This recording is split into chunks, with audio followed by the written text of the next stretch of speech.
Thank you, DJ. Thank you. Please, the chairman of the union shall lead as we sing the solidarity song. Thank you very much. Please, I'd like to apologize to the chairman of the association. The solidarity song is not a carol. And the national president has been on to this all the way from our state. So you allow this to go. This will be my last time here at Chairman. I have not read comments. Whether you want to so please like my comments. Please join the letters to the top. When the union inspiration through the world and march around, there shall be no power greater anywhere beneath the sun. Yes, but fought on it, and the feeble strength of wrong. For the union makes us strong.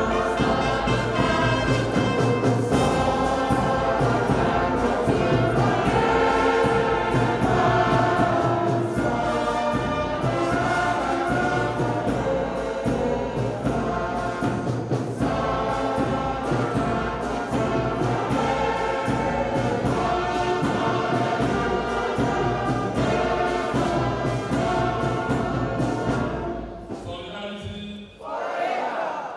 Thank you very much for serving the day. While we remain standing, ladies and gentlemen, I'd like to invite Reverend Dr. Jonathan Barak to please give us their opening prayers.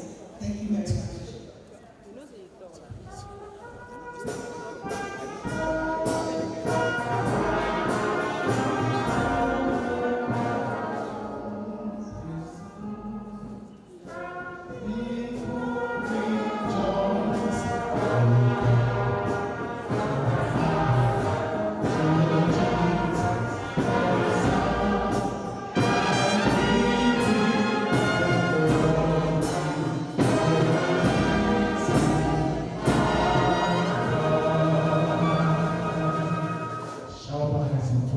Our Father and our God, we are grateful for you bringing us down here safely.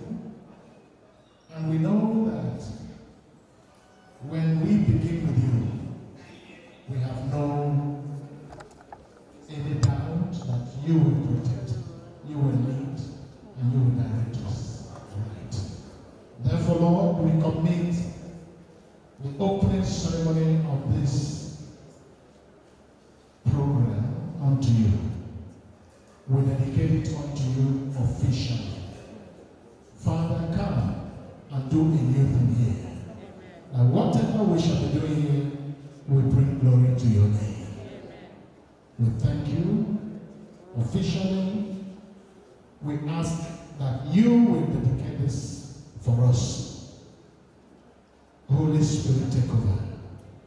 Therefore, we call on your name, dedicated this program unto you in the name of the Father, and of the Son, and of the Holy Spirit. Amen. Amen. Shall we please put our hands together for ourselves for participating effectively in the personalities of this event? Thank you, please, distinguished comrades. The Akwa Ibom State Council for Arts and Culture, we would appreciate it if you thrill us with some sounds before we begin the recognitions. Thank you.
Thank you. Thank you so much for participating in that. I hope you enjoyed it. Yes.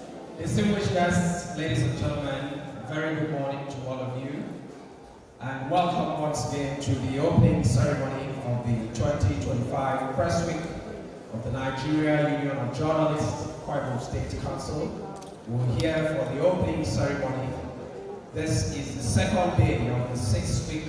This is the second day out of 6 days that this event shall last. Today is the opening ceremony. Yesterday we had the Thanksgiving service. Tomorrow we'll be having Chapel Day. Next tomorrow we'll be having a workshop, which of course will be handled by Shehu Okin Baloye of Channels Television. On Thursday there shall be a community service, road walk and football match, while on Friday we shall wrap it up with the 37th NUJ Anniversary Celebration Awards and Gala Night. We'd like to begin now by recognizing the dignitaries that we have in our midst. Of course, beginning with the gentleman whom very recently journalists in Akwa Ibom State gave the mandate of serving them as their servant leader. I'd like to ask that we all please put our hands together and welcome the chairman of NUJ, Akwa Ibom State Council, Comrade Recipient John.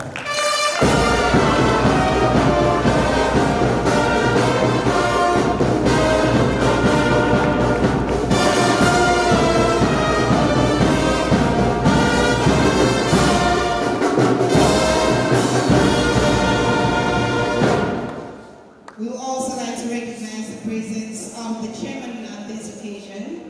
His name is Isantam Chachio Gudo, the chairman, Governing Council of the ZAC, and also the patron of the Nigerian Union of Journalists, SAC, South Nigeria.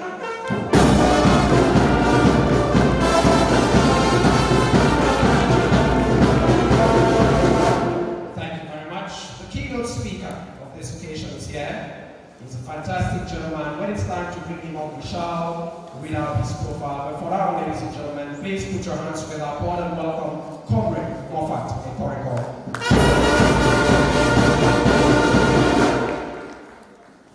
Also, the chairman of the planning committee, my boss directly, I would like us to welcome Comrade Nganti Eku. Ladies and gentlemen, and finally, in that category, before we proceed for the next item, I'd like to appeal and inform all of us that we shall be taking recognitions of dignitaries in parts. Of course, as they arrive, we shall do so. But finally, permit that I ask that we welcome the Vice Chairman of the Akwa Ibom State Council of the NUJ, Comrade Margaret Moore.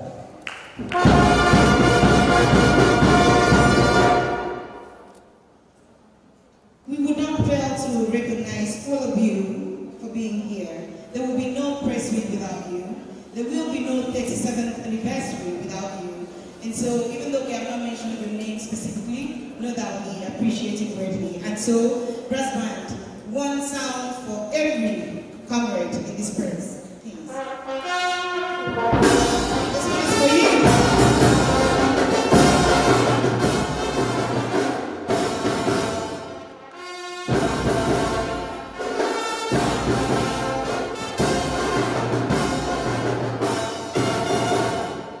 Thank you very much. Shall we please have a round of applause for all of us? For yourselves, please. And now we'll be inviting the chairman of the planning committee for the tone setting. Now, if you were here yesterday, you would know that this is a different kind of press week. And our chairman is coming to tell you every other thing that you should expect will happen as far as this week is concerned. So, distinguished ladies and gentlemen, the chairman of the planning committee, Comrade Nganti Eku.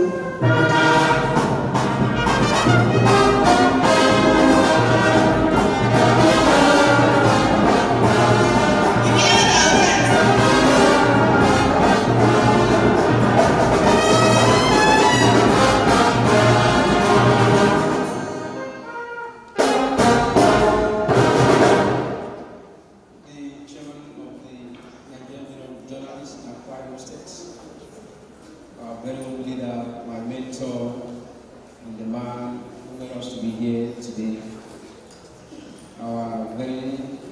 distinguished and respected keynote speaker, the chairman on the occasion, the vice chairman, and all SWC members,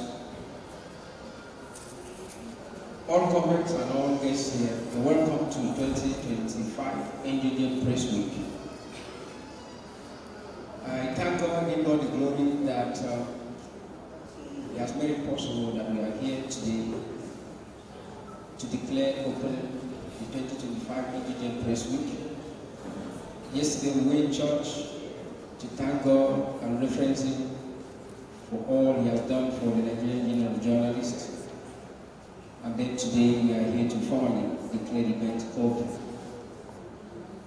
The event will last till Friday, like the MC had already enumerated.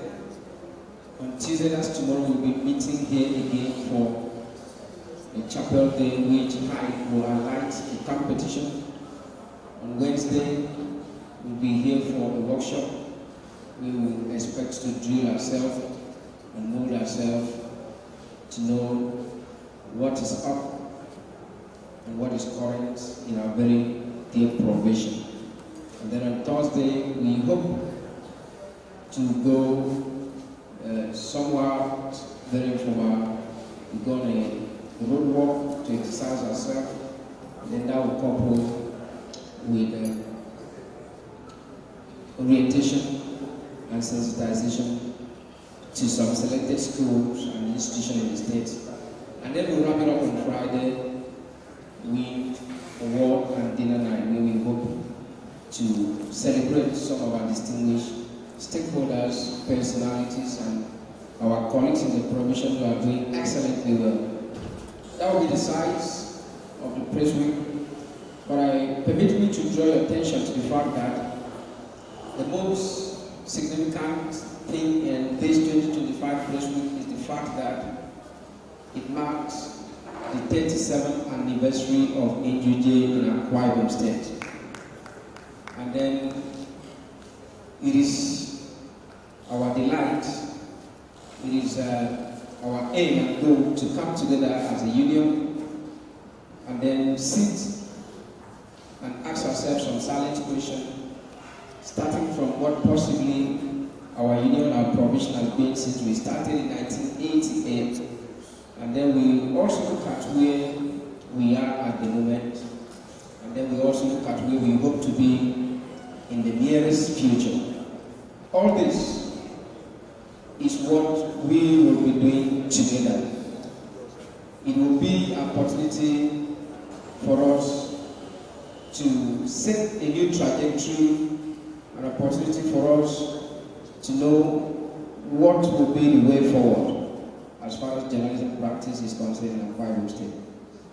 As we are here today, and as we'll be here in the days ahead, I seek and I so request that you do all you can to be actively involved, sit and listen to our erudite, paid pushers who are doing well with vast experience in the profession, so that going forward, Akwa Ibom NUJ will be more better than it is today.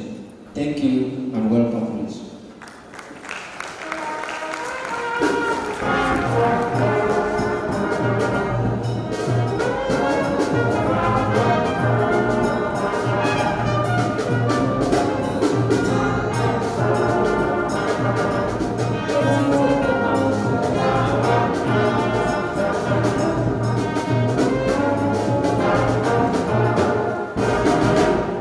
Just hold your breath. Thank you very much, Mr. Chairman, Planning Committee, for the tone setting. I'm hoping that our hearts are ready for all these activities that's being scheduled to happen for us. The brass band will take a couple of minutes to entertain us before we go to the next item. Please, the fan.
Thank you very much, brass band. Shall we please appreciate them with a better round of applause? A resounding one, please.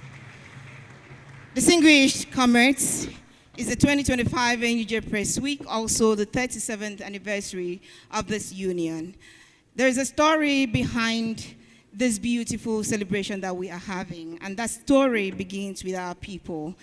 I'm just going to run through the names of the persons that have led this organization in their years. Two of them are no longer with us. We will not be doing the moment of silence because it was already done, but we shall appreciate them. Our first chairman, 1988 to 1989, was Comrade Inimfonudo. Shall we please put our hands together for them? Brass band, please. Please, if we call the name and they are here, we would like to recognize them as they would stand. We had In 1989 to 1991, Comrade Namsu Morin, God rest his soul. We had Comrade Etob Williams of 1991 to 1992, God rest his soul. We have Comrade Ikbong Esien Odom, 1993 to 1995. Please, sir, rise for recognition. Thank you very much for being here. Comrade Innocent Okon, 1995 to 1998. A round of applause, please. For our chairman, we have to, our past chairman, we have to do a little better. Comrade Daniel Ekanem, 1998 to 2000. Round of applause, please. Comrade Sunday Anti, forgive me, please. Comrade Sunday Anti, 2000 to 2003. Comrade Israel Umar, 2004 to 2007. Please, sir. Thank you very much for blessing us with your presence. Comrade Ephraim Eti, 2007 to 2010. Is he here? A round of applause will be in order, please. Comrade Joe Efyong, 2010 to 2013. A round of applause, please. Comrade Patrick Albert, 2013 to 2019. Indefatigable Comrade Amos Etuk, 2019 to 2025. And the freshest chairman in the block, Comrade Nsibiet John, distinguished ladies and gentlemen. Thank you very much. The story that we'll ever write of the NUJ shall never be complete without the mention of all those names, and we appreciate you for being part of that recognition. Ladies and gentlemen, we're slowly moving into another item. Please, brass band, a little tune before we proceed.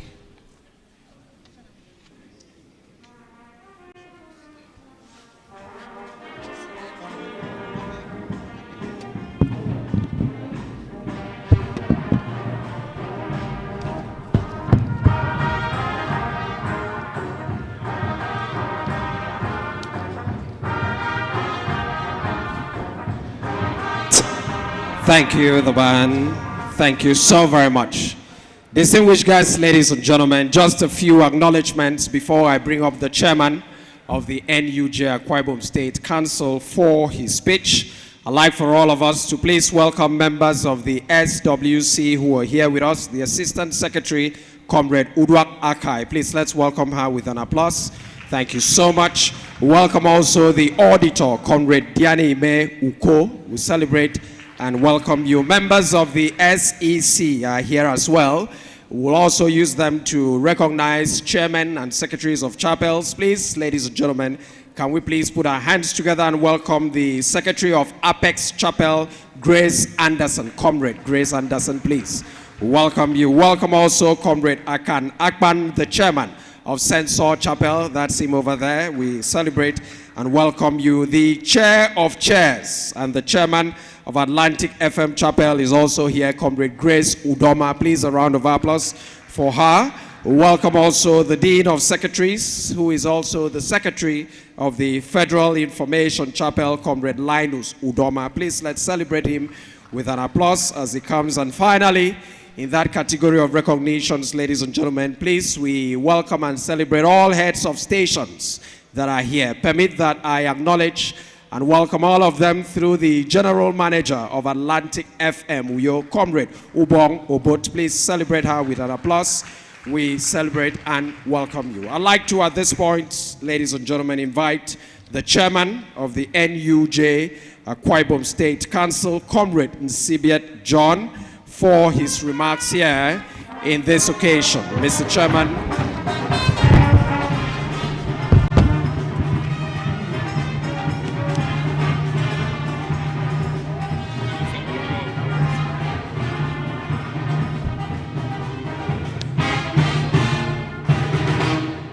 Thank you very much, Span. Very respectfully, the chairman on today's occasion, and the South-South Zonal Patron of the NUJ, Sandam Kenneth, Sandam Churchill Udo, the keynote speaker, members of the State Working Committee, members of the State Executive Committee of the NUJ, my leaders, bosses, and mentors, past chairmen of this great union, all invited guests, heads of stations, governors' aides who are members of the NUJ, chapel leaders, very distinguished colleagues, my friends from far and wide, very distinguished ladies and gentlemen. It's my pleasure to welcome all of us to the 2025 edition of the NUJ Press Week, which will be celebrated together with the 37th anniversary of Akwa Ibom State Council of the NUJ. The theme for this Press Week, as captured, is journalism practice in Akwa Ibom State, the turning point. And you may be wondering what birthed or what initiated, what animated that particular theme. It is because for 37 years the union have existed. And I would like to interrogate amongst us and ask ourselves, how well has it been? How effective? And how loud has our voice been heard in the affairs of the state and beyond? Journalism has gone beyond the era of news reporting and feature writing. So journalists are policymakers whose contributions also shape the economy and redirect steps that will lead to a better society. It is on that strength that I trust that we are coming here will not be in vain. I believe, just like every member of this union, believe so, that the 37th anniversary of the NUJ will not just be a time of dining and whining, but will afford us an opportunity to investigate ourselves and ask ourselves the basic questions, whether as journalists we have been able to impact positively on the society or not, whether as journalists, whether our consistency has been rewarded by those that are in charge of that responsibility. But as journalists, again, we will not beg for our voices to be heard. We will ensure that our voices are heard. And again, too, we like to appeal to members of the society. Journalists and journalism have never been the problem of any country in the world. Nigeria is not an exception. And so when we see challenges, when we see things that happen, and then you read some perspective from a journalist, do not be in a haste to castigate that particular personality or that particular journalist. Because what you have heard, what that journalist have heard is not the same information that you have. By virtue of this profession, we are privileged to have information that a lot of people don't have. And we use that information to work and better the lot of the society. A journalist is answerable to the public. But that does not mean that we report to break the society. A lot of times I hear people say journalists are capable of breaking the society with their news. It depends on which version of a journalist you meet. But the truth is, we are not lawbreakers. We don't even intend to break one. And so when you see a journalist come to you, please grant him or her access and information. What is happening in Nigeria today is that when a journalist seeks an information, someone tries to hide that information. That makes us believe that there is something in that bag that we are hiding. And that's why I have to interrogate that bag. We may not carry arms and weapons, but the biro that we have is strong enough to give us all the information that we want. And as a state council, we are determined more than ever before to ensure that, number one, we protect the rights and privileges of our members. I say this to explain to us that if anything happened to a journalist, all journalists in Akwa Ibom State will rise up to defend that particular journalist. I will lead the charge as the chairman. Number two, we are conscious of the fact that the welfare of a journalist is very important to all of us. So I'd like to make an appeal. If you are an employer of a journalist, do well as much as you can to treat that journalist very, very well. Don't look down on a journalist because they are the mirror and image of the society.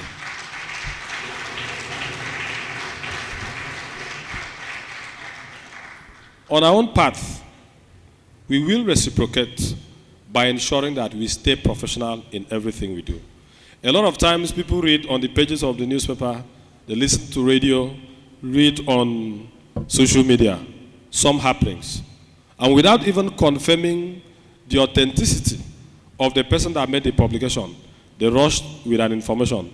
These journalists are not educated. That is not true. Journalists all over the world are educated. And there is a basic minimum qualification that qualifies you to practice. It is not an all-comers affair. Number one, to be so certified and qualified to practice as a journalist, you must be morally sound and mentally alert.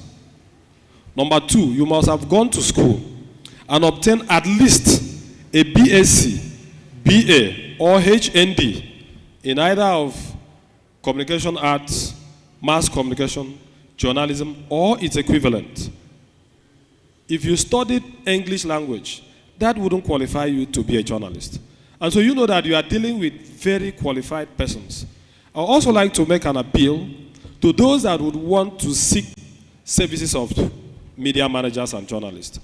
Please, before you engage someone and give that person an identity, this is my media aide, this is my press secretary, this is my SA on media and information, ensure that you get a professional to do the job for you.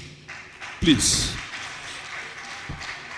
I say this conscious of the fact that if you do not engage the services of a professional, you may not be happy with the output.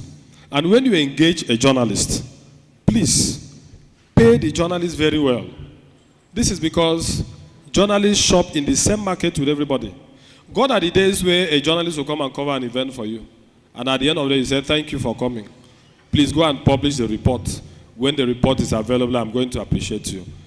No, we no longer do appreciation. What they taught us in school was that we shouldn't ask for brown envelopes. We are not asking for brown envelopes.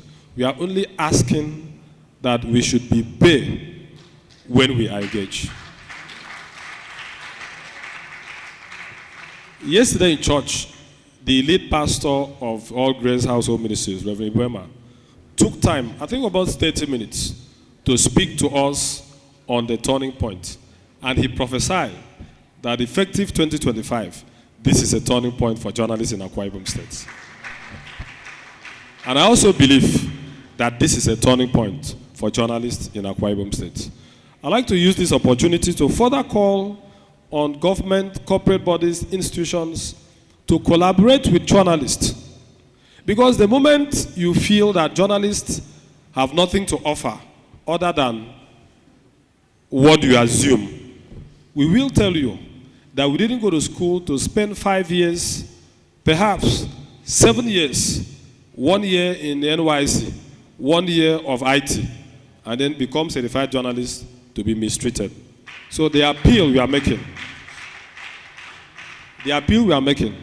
is that we are an integral and indispensable tool for nation building. Please take note of these words, indispensable.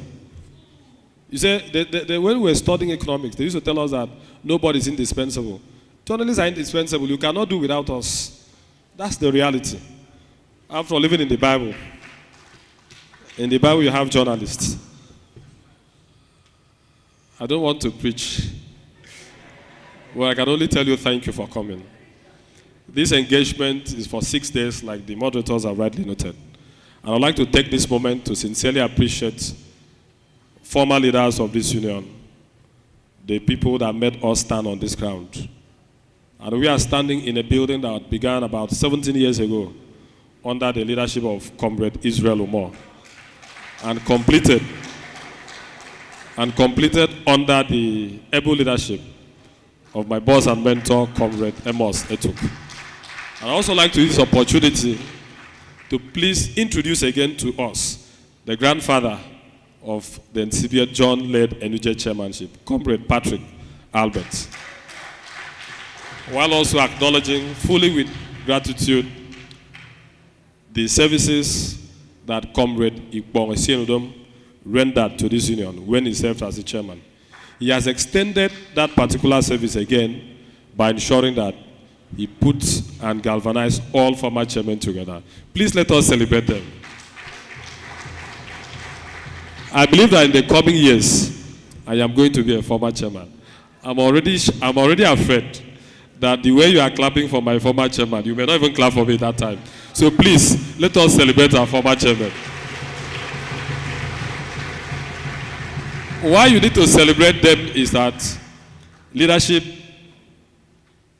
of the NUJ is different from leadership in every other place. That is because in the NUJ you have so many intelligent people. In fact, everybody. And we are leading over 800 members, 800 intelligent people with different opinion on a particular subject matter. How do you galvanize that? So please, let's celebrate the past chairman again. I want to also appreciate the chairman and members of the 2025 NUJ Press Week Planning Committee, led by Comrade Ndanti Eku. Incidentally, he decided to wear white today. White signifies purity. I have served as a chairman of a planning committee in 2019 and in 2020. I know what came out of me. And so I understand what they are passing through. But let us celebrate him again. Let me, before I stand down from this podium, recognize the first-class citizen, Commander-in-Chief of the armed and unarmed forces of all the workers in Akwa Ibom State, Comrade Sonny James.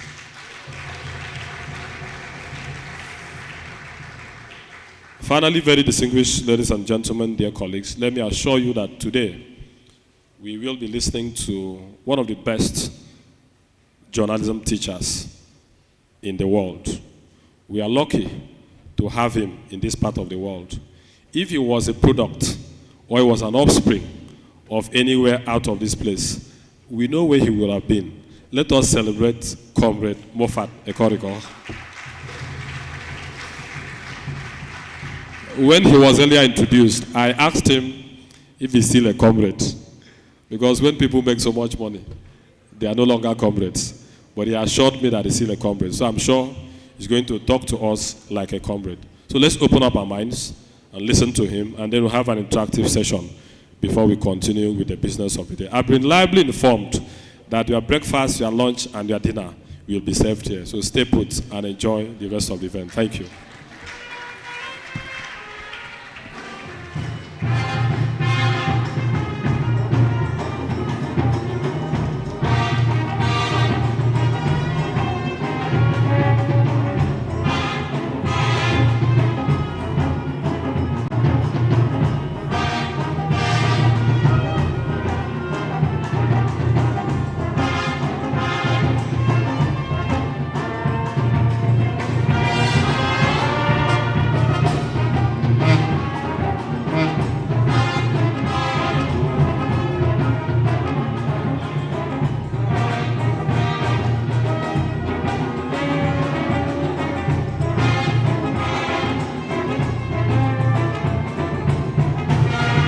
Thank you.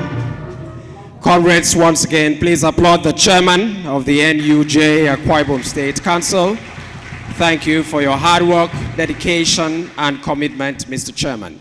Ladies and gentlemen, we acknowledge once again the chairperson of the NLC Akwa Ibom State, Comrade Sonny James. Please welcome him properly with an applause. We thank you so much. You're welcome. We'd like to acknowledge also Comrade Imo Etemudo, Special Assistant to the Governor of Akwa Ibom State and prominent member of the Union. A round of applause for Imo Etemudo, please. Thank you. Distinguished guests, ladies and gentlemen, it is my pleasure to bring up to the microphone now for his remarks the chairman. On this occasion, can we please welcome him with a warm applause, Isantam Churchill Udo.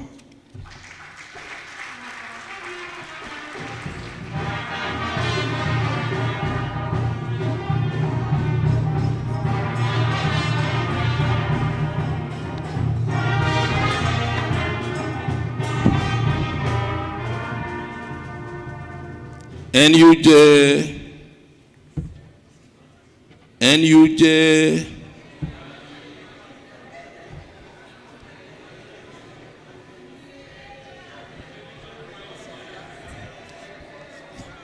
solidarity, solidarity. Okay, God bless you. And thanks for this privilege to stand before you as the chairman of this occasion. My name, once again, is Churchill Odo. My people call me Akwa Ibom, an entrepreneur and also a servant of the NUJ. I want to especially acknowledge the presence of the current chairman, Comrade Nsibiet John, and his newly elected and inducted exco that hit the ground running and has made it possible for us to be here. A round of applause to them.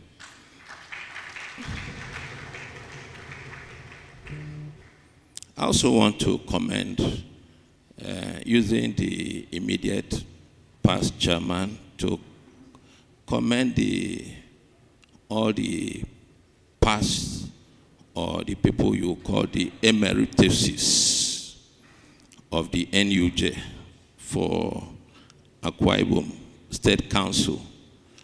You have built very rock solid foundation.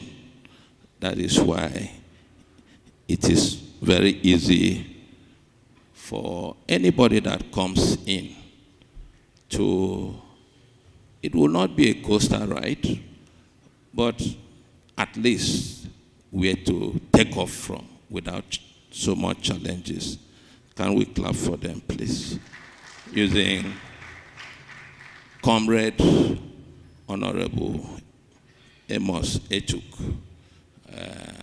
who midwifed with the immediate past ESCO, the current leadership of the NUJ in Akwa Ibom State. God bless you, sir. I want to acknowledge the presence of the institution of Akwa Ibom State Government at this forum. It's a partnership with the NUJ that has worked. Two cannot work together except there is understanding by mutual respect. The chairman of the Nigerian Labour Congress, my own brother, Sonny James, it's very heartwarming to find you here, and early too. The keynote speaker, the erudite, Comrade Ekoriko, thank you. It's always a pleasure to listen to you. I will take home some things, and I believe all of us. Ladies and gentlemen, and the entire Nigerian Union of Journalists body in Akwa Ibom and Nigeria, I want to congratulate you for the 2025 Press Week. No doubt, it has been a very tough year for all of us. The journalists not excluded, because we know what we are going through. Prices, inflation, the markets are not smiling. But God has given you the grace to carry on this very tough job without disappointing the nation. God bless you. Round of applause for the journalists.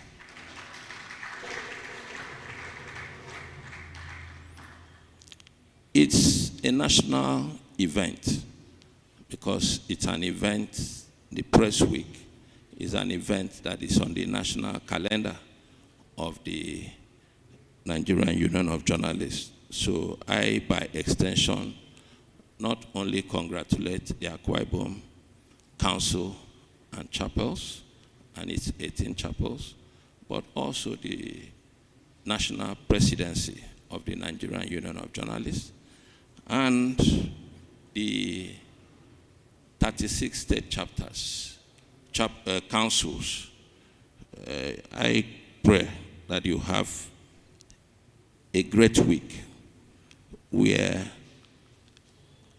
solace, by the time you end, will come to the nation in Jesus' name.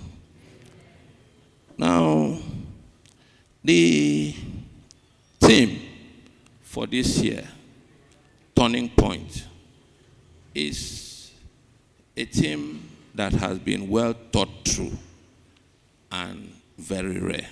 Why?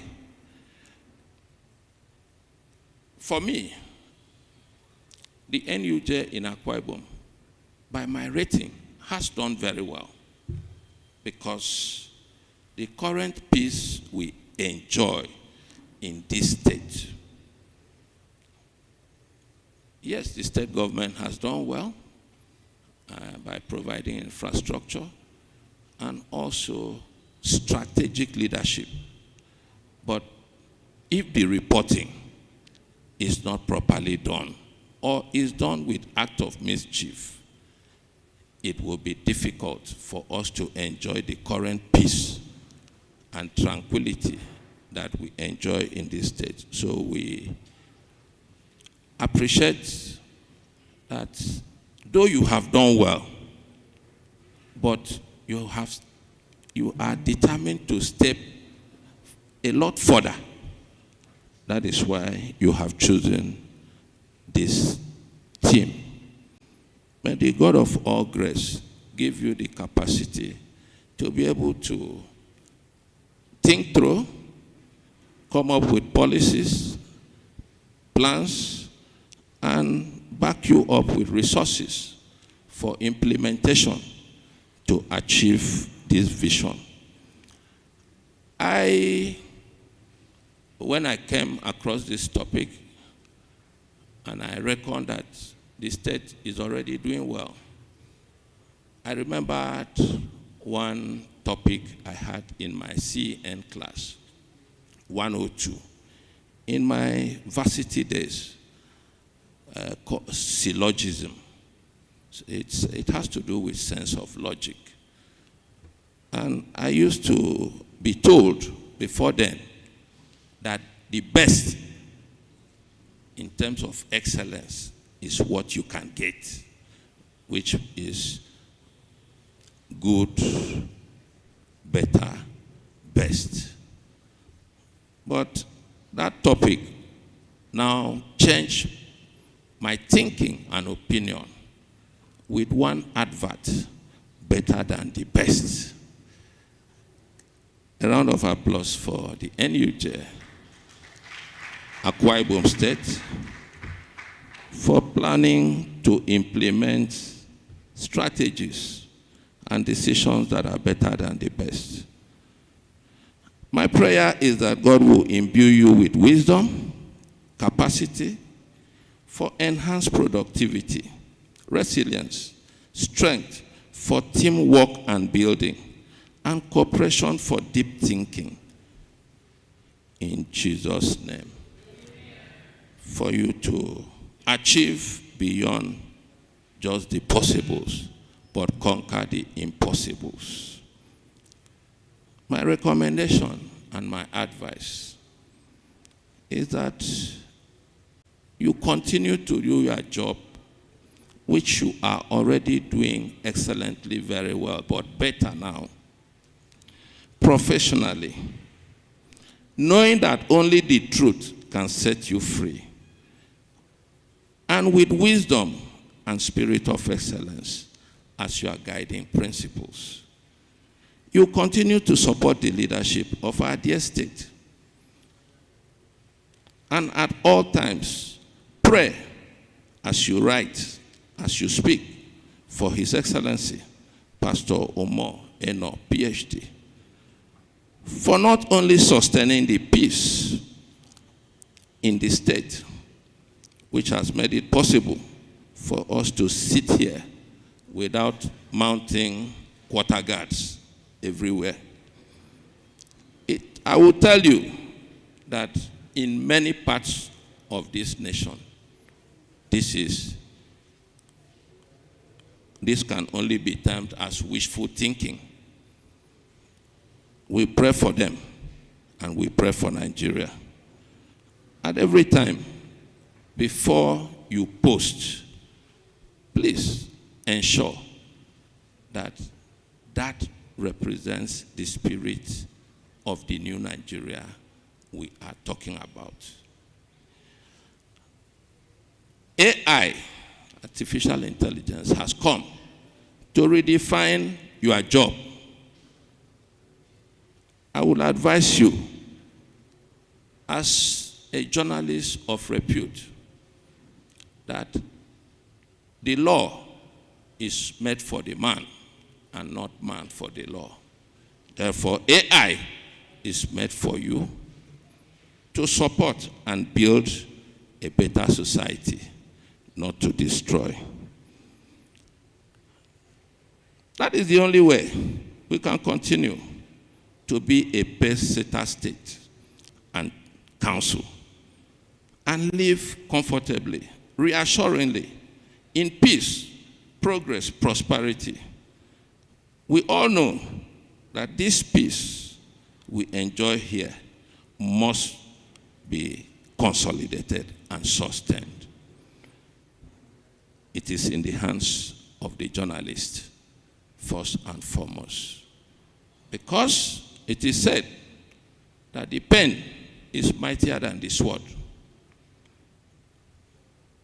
I will also advise, with the words of Ayatollah Khomeini to Ishaq Rabin, before you make that post, think about the consequences. Take decision whether it is a piece of land or a land of peace you want to build with the post. Words, especially in print, are irretrievably immortal, says Nixon. I consider it a great privilege and honor to be chosen to chair this event. My prayer for you is that you build a union that will surprise the world in terms of satisfaction to the people, but very importantly, welfare of the journalist.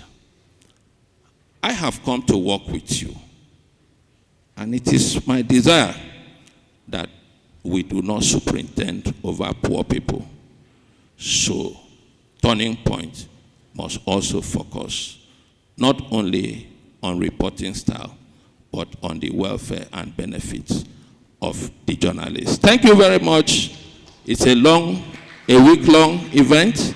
Enjoy it, and may you be enriched.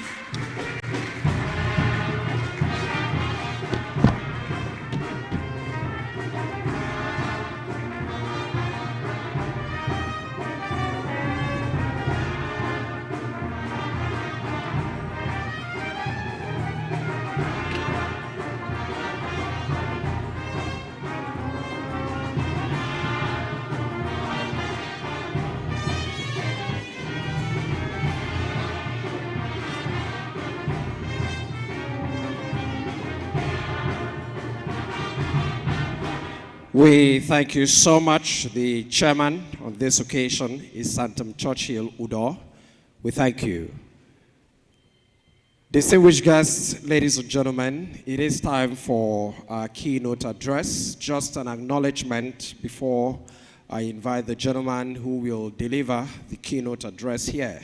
In this occasion, I have been informed that we have been joined by a former chairman of Eket local government area. It is my honor, therefore, to welcome very warmly Honorable Enyekan Akpan. Please welcome him with an applause. We celebrate and welcome you. He's over there. You're welcome, sir. Thank you so much. Ladies and gentlemen, please, I very respectfully appeal to our keynote speaker to please rise. Comrade Moffat Ekoriko, please rise. Ladies and gentlemen, Moffat Ekoriko holds a HND as well as a Master of Arts. He is a journalist, a publisher. He was born on the 18th of July in 1967. He hails from Ikoretam in Ukanafun, local government area of Akwa Ibom State. He has been married to a lovely wife, Ngozi, who is of blessed memory now. That marriage has produced 4 children.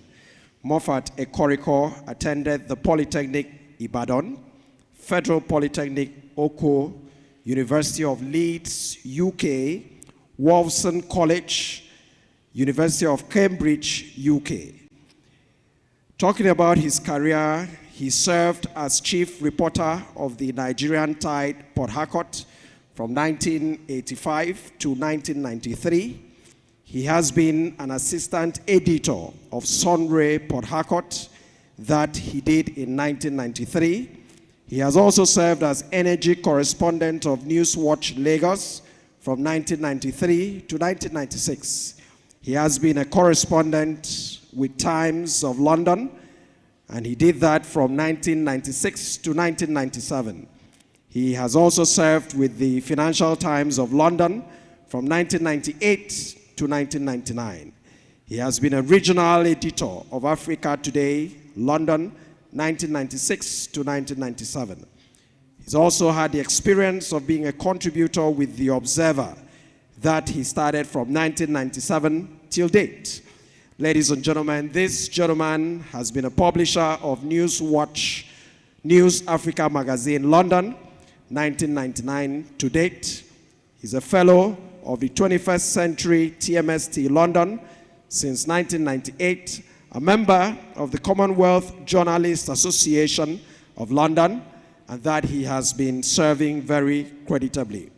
Due to his sterling qualities and distinguished service, he has won the Ideals of Service Award from the Rotaract Club, Port Harcourt, in 1990. Cecil King Memorial Prize for Journalist of the Year, 1995, and 10 other academic awards for excellence in tertiary schools. He is also a recipient of foreign awards, specifically from the Commonwealth Press Fellowship, University of Cambridge, 1996. He has had several publications, one of which is Reporter's Diary, Meko, in 1998. It is my pleasure, therefore, ladies and gentlemen, to ask that we very humbly welcome for his keynote address, Comrade Moffat Thompson Ekoriko. Please welcome him with a warm applause. He is our keynote speaker on the 2025 edition of the Press Week of the NUJ Akwa Ibom State Council.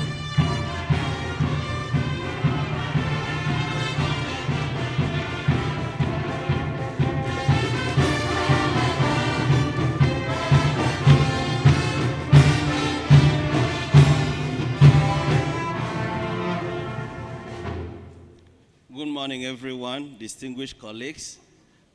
Thank you, MC, for that introduction.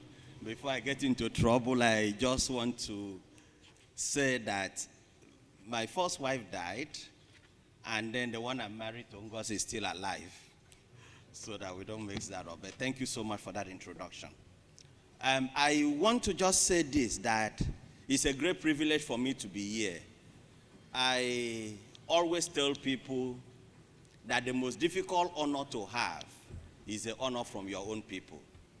From your own people. To the people of Nazareth, if Jesus liked, let him be a healer, let him be a miracle worker, he was always going to be the carpenter's son.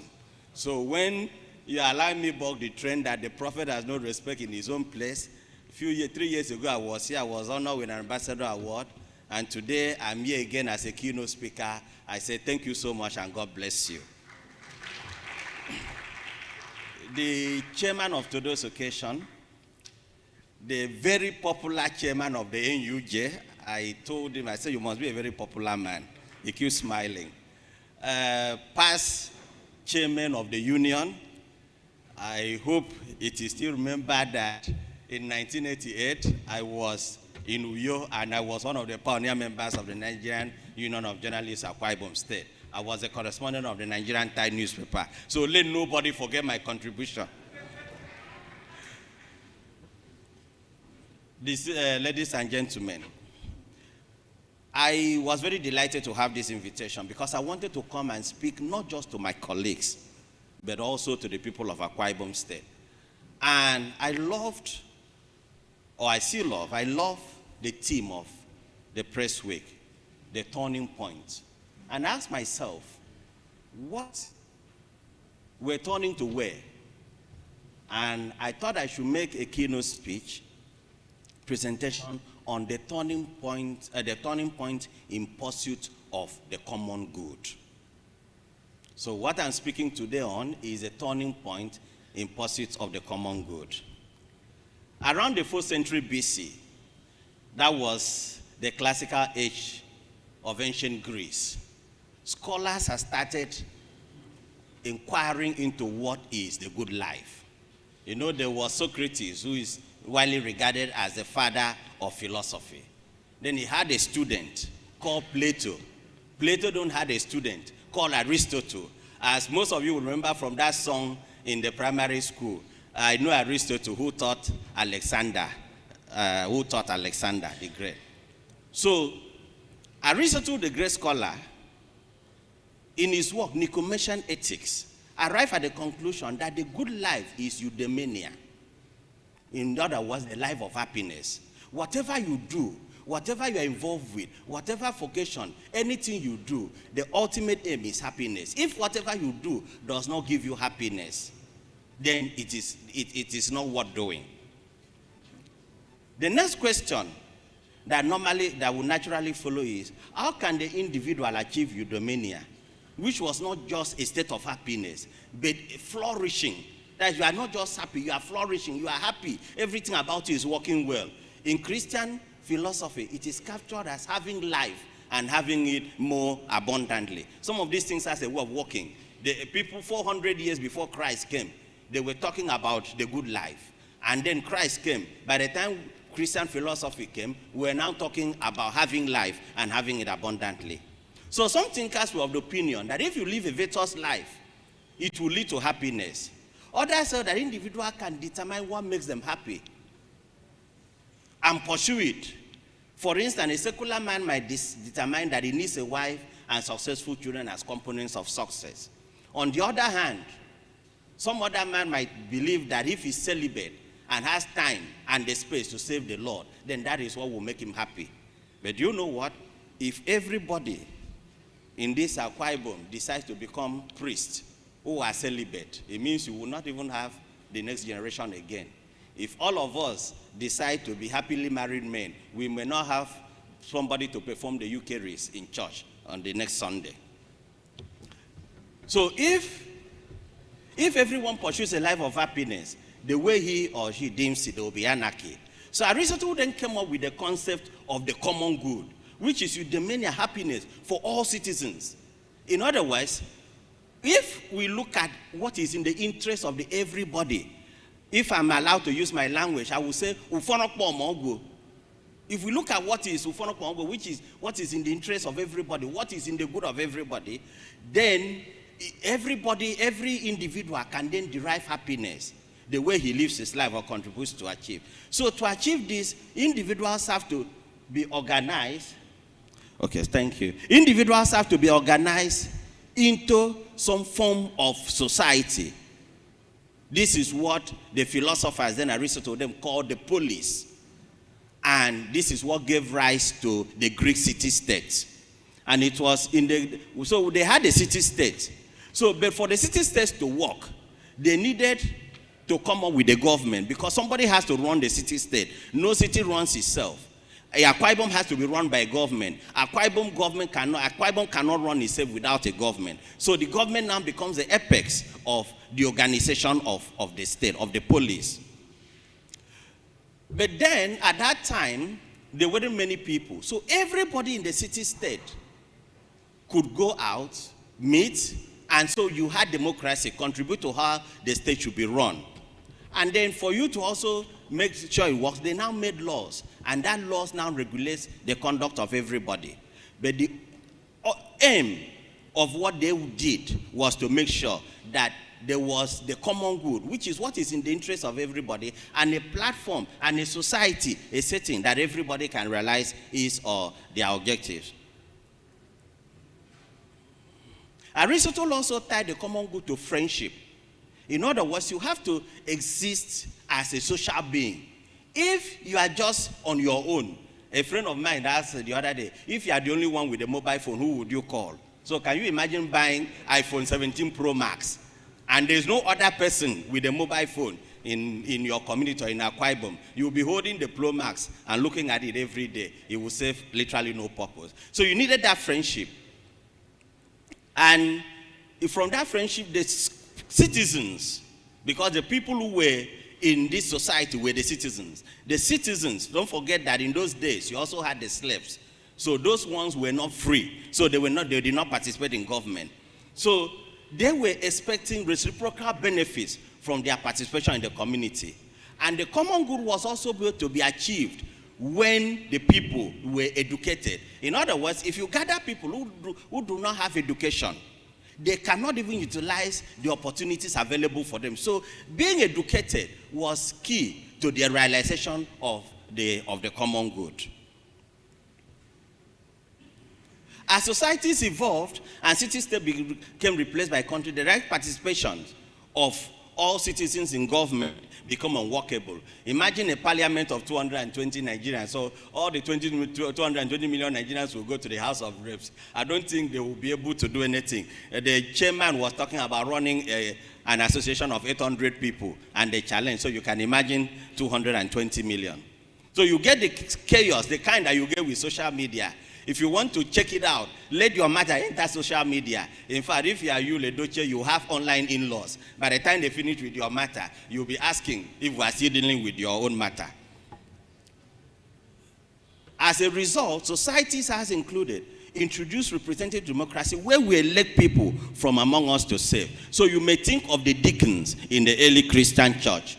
In the 13th century AD, Thomas Aquinas, those of you Catholics who know Thomas Aquinas, he was an Italian priest, came, and another critical thinker also picked on the concept of the common good. But he believes that it should be realized through legal justice. In other words, you can fine-tune the laws and develop the laws to an extent that everybody knows what part to play, and it is from what they play to play that the common good can be taken care of. So the concept of common good also implies that the individual is better off as part of a whole, and the benefits derivable from that whole is superior to the benefits an individual will realize if he acted alone.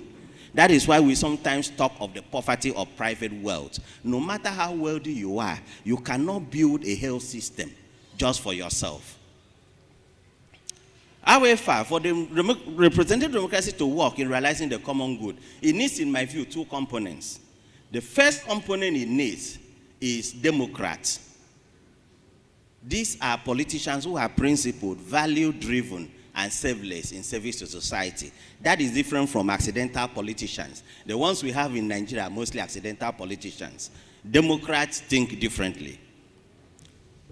It also needs well-grounded, patriotic, and courageous journalists. I have not chosen the words lightly. Well-grounded, patriotic, and courageous. We will see the points later as we evolve. The focus of my keynote address is the role journalists should play to realize the common good for the people of Akwa Ibom State. You know, journalism practice is not your everyday profession. It is a calling to save society, just like they call the ministers of God. No social change or evolution has ever taken place in any society without the involvement of journalists. For those who are Christians, that's why I said the profession even started in the Bible. They said the Lord gave the word, and great was the company of those that published it. If you take the company and insert journalists, you will know where our profession started from. Karl Marx, who had great ideas about how society should be organized, could only push those ideas as the editor of the Rhenish the Rhenish newspaper. Karl Marx, that's the father of Marxism, great thinker. He had these ideas. He was writing them down in books, but he knew that in order to be able to reach the populace, to sell his ideas to the mass audience, because that's the concept of journalism, is that you're able to reach the mass audience. He needed a newspaper. So that's when he started the Rhenish. Then in in 1843, the German government shut it down because nothing changes a society like ideas. Nothing changes a society like the work of journalists. Nothing changes society like journalism. So if any society is going to change, you need a journalist to do it. The German government didn't like what Karl Marx is doing, so they shut it down. And then a few years later, 5 years later, he said, you people are not, I'm not going to go down. So he went and re-established New Renews Centum, which is the New Renews newspaper in 1848. Now, coming home to Nigeria, the anti-colonial movement in the last century acquired a momentum when Nnamdi Azikiwe from the United States returned from the United States with new ideas of freedom, equality, and self-determination. To give life to his campaign, he has to establish the West African pilot. I have drawn these two examples to illustrate that no movement, ideas, government, or even campaign can achieve its goals without the practice of journalism. If in doubt, please take a look at the number of PhD theses in Nigerian universities offering panacea for Nigerian problems for which many Nigerians are not even aware of. In the elementary class, you are taught that the role of journalists is to inform, educate, and entertain. I wish it was that simple. Journalists are mediators between those charged with responsibility for delivering the common good and the people themselves. Given the demanding shores of life, very few citizens have the time, the energy, and the resources, and the capacity to keep a tab on various government institutions or the various institutions any society has set up for the actualization of the common good. And those institutions are many. The church is an institution for the actualization of common good. The schools is an institution. The medical services you have, the government that you have, even your associations, even your banks, all these are institutions so that the good of the society can be available to everybody. It falls on journalists to be the eyes of the people. That is, those who see what those charged with the common good are doing. The ears of the people who pick up and can calibrate the state of society, and the mouths of the people who say the things ordinary people cannot say. As a result, the quality of the common good in any society is directly proportional to the quality of journalism in that society. There is no society that progresses or achieves its base. There is no society that you have transparency. There is no society that can fight corruption if you do not have journalists that can do it. In the UK, an MP went to the church. He put £5. £5 is not a lot of money. Even in today's whatever, it's about 10,000 naira. He put that in the church. When he came back, he claimed it from expenses as expenses of state. They said, when the matter blew, they said, what? You went to church and put £5 and came and claimed it from the taxpayer. That is how he lost his seat. That's because the journalists were vigilant. Another MP, this one of Nigerian descent, was booked for driving, for a driving offense. He turned around and asked the brother to say he was the one who drove the car. He wasn't the one. Journalists dug and got out that the CCTV camera shows he was the one who drove the car. That's how he lost his seat. Vigilance on the part of the journalists. This will explain why every detector, if a man wants to be a detector, the first thing he does is he shuts down the newspaper, the media. He stops constraining journalism practice. That is why you can hardly find a detector who is a friend of journalists. It follows dictatorship cannot thrive where journalists are vibrant. It also follows that democracy cannot thrive where journalists become laid back, compromised, or unpatriotic. In summary, it is journalists, not any other group of professionals, who are the guardian angels of society in pursuit of its common good. Putting the house of journalism in order. However, for journalists to enable the society to realize the common good, they need to put their house in order. The greatest challenge the profession has faced is that it is unregulated. It's literally an unregulated trade. I listened to the chairman saying, you must have this if you want to practice as a journalist. But in practice, we are not obeying that. This is not strange in Nigeria. The church is also suffering and paying daily for the same malaise. If a man graduated with sociology of arts, cannot get an employment or grade 1, he wakes up one morning to claim that he has been called by God. There is no way to verify his confession. He will not have the simple presence of mind to San Webi Theological College for even a 1-year diploma course course. He simply picks up a copy of the Bible, calls himself a pastor, and he becomes one. That's why you are having the crisis in the church today. And I asked my fellow compatriots, if you go to the hospital and the doctor tells you that he studied engineering but has been called to heal, would you allow him prescribe any drug for you? So why would you allow a man who does not even have any grounding in theology lay his hands on you and say he's blessing you because he's been called by God? But that's a story for another day. Journalism is in an equally dire state. The Nigerian Constitution guarantees journalism of expression as a fundamental human right. So if anybody publishes any report, story, or opinion, you cannot shut him up. People who have no basic grounding in journalism is values, practice on ethics. And I want you to pay attention to this. Journalism has its values.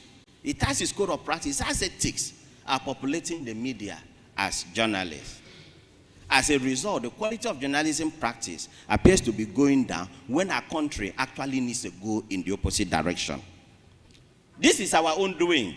For those of you who've been long in the profession, in 1990, Tony Mome, a veteran journalist who was the Minister of Information, wanted to regulate the practice of journalism. We all protested because we thought it was a backdoor to muscle the media. With benefit of insight, I wish that had worked. Very few of us foresaw the coming of social media, which has worsened the situation. Today, anyone who can afford a 10,000 naira mobile phone can call himself a journalist, and he is one. Those in the know say it is citizen journalism. Now, I want to differentiate that from social blogs, because you need, that was what social media was set up to do. If we have an event like this, and we're streaming it and it's on social media, that is what's supposed to boost interaction. Those in the know say it is citizen journalism. This concept is as absurd to me as it would be absurd to have citizen doctors or citizen engineers. So you just go to the hospital and you see this guy with syringe. You say, sir, which medical school did you attend? No, I'm a citizen doctor. And then he will give you injection and you will take. Others in the know say their knowledge does not follow, as an unqualified or poorly trained doctor will cost lives. Same for an untrained engineer who will build a bridge that can collapse and claim lives. This is where it fully becomes a theater of the absurd. An untrained journalist is a danger to society. His actions can be deadly. The only difference is that the cost at a time may not be one life, but thousands of lives. If in doubt, check out the cost of 800,000 lives from the broadcast of ungrounded radio journalists in Rwanda in 1994.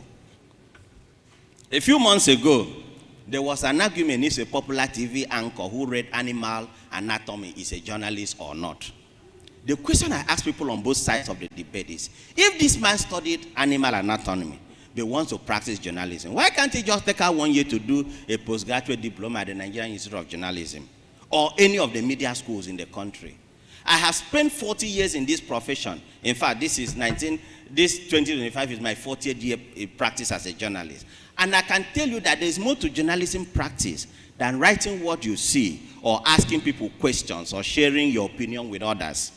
My advice today is this: get a postgraduate diploma in journalism. If you read something else that we want to practice, it will actually be a plus for the profession. Imagine a script on an emerging technology written by a computer science graduate who is now a trained journalist, who can do medical reporting better than a doctor who also trains as a journalist. The second housekeeping imperative is the welfare of journalists. The chairman of the union spoke about this. We expect our journalists to fight for the common good, but how can he do so on an empty stomach or when his children's school fees are not paid? I challenge the Nigerian Union of Journalists to work with industry stakeholders to develop a robust welfare package for journalists. Some of the lapses we see today in the practice of journalism arise from the pool of survival instinct. We must not forget that whenever there is a conflict between survival and morality, survival takes precedent. The third housekeeping imperative is the continuous training of practitioners. The journalist must be an authority in any field he chooses to write on. If he writes a business story, it should make sense to the professor of economics, as well as the trader and the market. This means that he must be in continuous education. The NUJ can play its part by liaising with tertiary institutions in the state to mark short courses on various subjects: economics, artificial intelligence, finance, health and wellness, politics, and philosophy. So don't just know the journalism, also know the other disciplines that drive society. Journalism and the attainment of the common good. Let me now return to the matter of turning points in pursuit of the common good, here defined as the flourishing and happiness of everyone within a given society organized in a political structure. The society in this case is Akwa Ibom State. What do we need to do to achieve the best possible outcome for our people? The first one is aggregating the interests of the society. Part of the problem we've had in this state is that we leave it for the government to aggregate what is in the ultimate interest of our people at any given time. So far, we've been lucky with the governors. We didn't have the situation at Abia State where 3 successive governors were like, I don't know, let me not say anything. I don't like being political. But the trouble with politicians, given the layers of security around them and the mindset of king people instead of servant people relationship, is that they become hostage to power. They may not actually be in touch with the needs of the people. As a result, governments can articulate policies that do not serve the interests of our people. A good example is the past policy of government establishing industries. One wonders how many of these industries are functioning today. Imagine if that money had been invested in boosting the quality of primary and secondary education in this state. By today, we will be at the top of education, of the education league table. I dare say that the highest need of our people, even up till today, is qualitative education. Qualitative and universal education. Our educated children will build industries. The government doesn't need to build them. We must not forget that every society has limited resources. So the way you appropriate those resources makes the difference between advancement and waste. So it is for the journalists in this state to point the government in the direction they should go, to set the agenda, to say these are the needs of our people. We need our children to be educated. We need free qualitative education. We don't need industries. We need this, we don't need that. Number 2, setting the agenda for society. In pursuit of the common good is the place of journalists to set agenda for society. This is different from interest aggregation. Interest aggregation is looking at what everybody needs and trying to say what is the best possible way to save the greatest possible number of people. So the practice, and so it's season specific. The practice of journalists to avoid to a point where society, the path society should tread, is a consensus arising from the study of society's needs. That is why a very good journalist should not go and write a story, file, and go home and sleep. When you wake up in the morning, after your morning prayer, meditate on how you can make this Akwa Ibom State better. Come with the ideas, put it in the media, and you are surprised what contribution you will make. So it is left for journalists to define what type of society we should have. Number 3, challenging our society to do better. As journalists, we must challenge our society to do better. This we can achieve by raising awareness about our potentials. We can also challenge other component institutions in the society to up their game. Let me pick one example we may not be conscious of, the Akwa Ibom Church. I'm talking of the church in Akwa Ibom, not just one congregation. We have strong church congregations in Akwa Ibom State, which can serve as an agent of economic empowerment and social mobility. However, most of them are not doing much beyond telling us of the place prepared for us in heaven. That's where we die. We're talking of why we are here. They actually are watched with stranded resources. If you save it in the committee in a typical church in Akwa Ibom and know how much money is in their savings account, you will be like amazed. Okay? For a moment, picture that all the church buildings in every Akwa Ibom village were cottage industries. I want to challenge you to drive from Ekorimam to Eket. After every 500 meters, there is a church building. That church building today will not cost less than 100 million to build. And I can imagine at that time, just imagine that each of those church buildings was a cottage industry in every village in Akwa Ibom State. Where will we be today? Imagine that most of the churches have scholarship schemes for brilliant children. This same Akwa Ibom State, our own people in those days came together, and they sent, I think, about 5 people to go and study abroad. True or false? Today, we are not doing a lot. We're leaving everything for the government. The socio-economic transformation of people will be legendary. How come that up till today, no church in Akwa Ibom, even national ones with headquarters here, has established a university like Seventh-day Adventist Church Babcock University? I can count how many churches have their national headquarters. Let me not mention names because of controversy. How come there is no church university in Akwa Ibom as at today when you have them everywhere else in every thing? Acting as a beacon, that is number 4. Journalism practice in Akwa Ibom must provide a beacon for which we measure the extent of deviation of our society from status quo. We must not perpetuate trends alien to the culture of our people, be it in marriage, respect for our elders and leaders, children upbringing, and the treatment of our women. This is a society that it has a very deep culture, but we are throwing a lot of things away. When I was a young man, there is a way an Abaikpa would dress. But today, we don't even have a dress code anymore. The media shouldn't keep quiet. Because when you start falling off that cliff, one day you'll be surprised. You will enter Uyo, and some people will be walking naked, and you think they are mad when they are not. Checking the negative excesses of social media.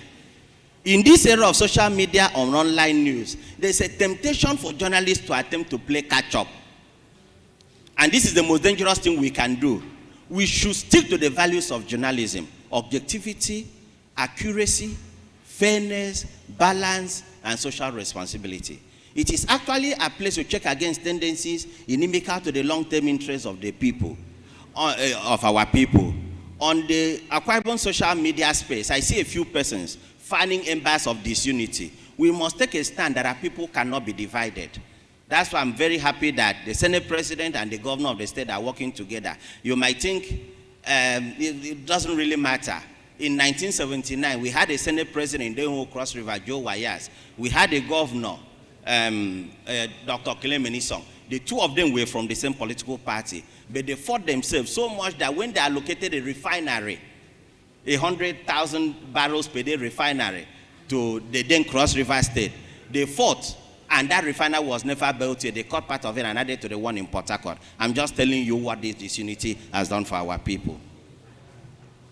So those people you see on social media fanning the embers of disunity, regard them as extremists. Allow them for who they are. Every society has extremists. There is no society that you do not have extremists. So when somebody says there's a difference between Anang and Ibibio, just know that it's an extremist. Just let him be, ignore him, and carry on.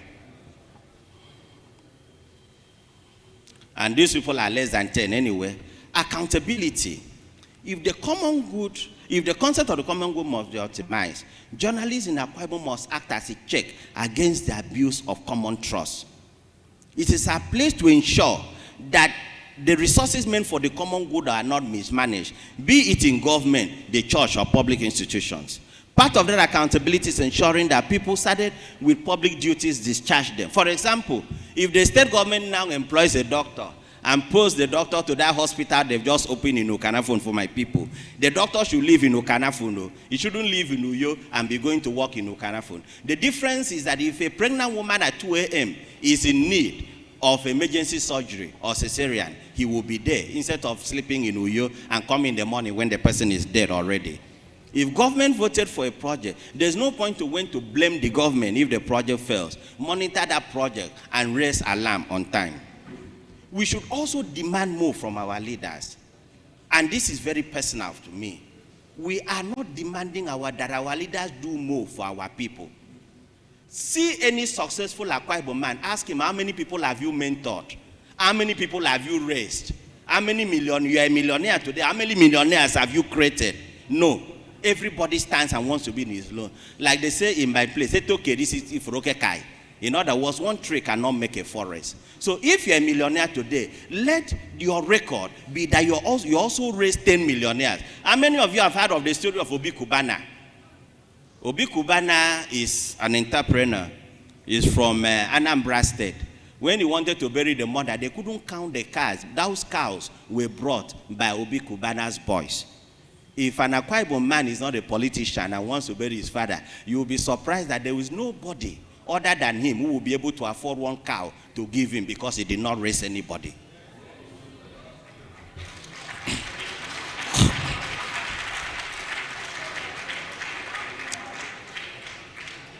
If we have $10 millionaires in Akwa Ibom State today, we should produce 100 in another 10 years just by having the existing ones mentor and bring up leaders. That concept of Obongogo, and you are the only Obongogo, and once the king is sitting down, no other person can stand up. That concept, the journalists in Akwa Ibom have a duty to end it, to make it unfashionable, so that people know that you are strong as the number of your followers.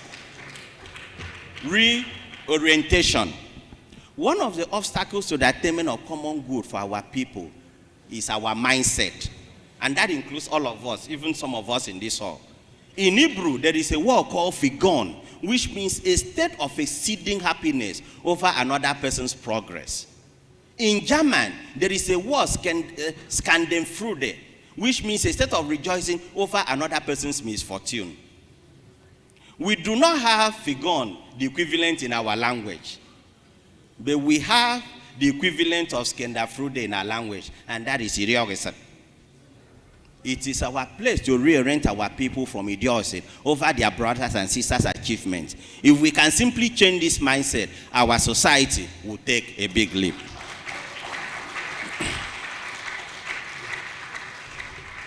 Around the time this state was created, Solomon Uno, a university professor, published a collection of poems. Who says we are poor? The conclusion of his work that we have everything to achieve greatness. I wish to conclude today by challenging journalists to see the practice as a social cause. The imperative at this moment is to seek the actualization of the common good so that every Akwa Ibom man, woman, and child can have life and have it more abundantly. Thank you.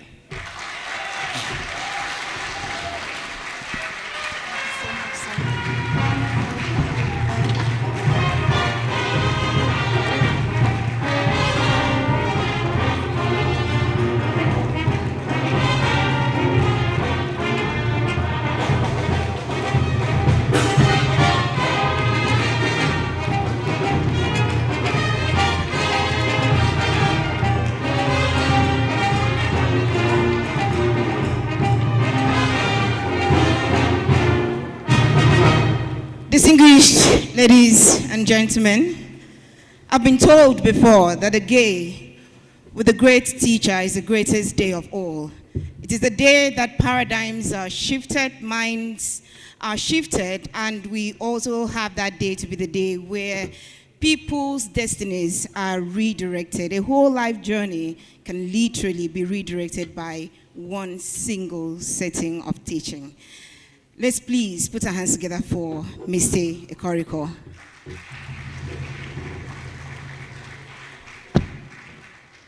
Please, sir, on behalf of everyone here, we would like to thank you for reminding us of things that we may have forgotten and for teaching us things that we need to pay attention to. Ladies and gentlemen, that was a keynote speech on the topic, journalism practice, the theme of our event, journalism practice in Akwa Ibom, the turning point. We're hoping that your minds have been moved and disturbed a bit and you would want to get clarity on something. So we're opening floor for questions and some interaction. So if you do have a question, please let's see your hand up. And we'll bring the microphone to you. Do we have any question? Hello, comrades. We're all good? We're all good. So moving on. Thank you. Let's please appreciate him one more time. Thank you very much. Well, that very interesting session was going on. We had the street lawyer, legal advisor, the Ink newspaper working, barrister Ewa Okbo. Please rise and welcome the house. Sayong dakara ya ikadisum punanga. Imao, okay, a comrade indeed. Thank you very much for coming. We will be taking goodwill messages now, distinguished comrades. We would like to begin with the past chairman, Comrade Ikbong Esien Udom. Please, sir, come forward for a goodwill message. Shall we please appreciate him?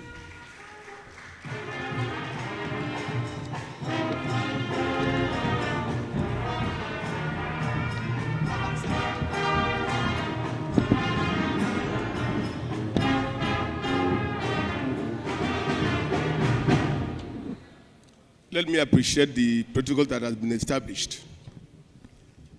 The lecture that we've had from the Koriko is what I expected. It didn't fall below what it should have done. In 1988-89, when he was a correspondent here, his stories were not against government. But one particular story angered the then governor, Abe, who tried to arrest him, and he ran away. But later, they became very good friends. That any time Mufat came to Uyo, Abe would not walk again. They would be together wherever they used to be. That's Mufat. That's why he was. Please clap hand for him again. Let all the former chairmen come and stand with me.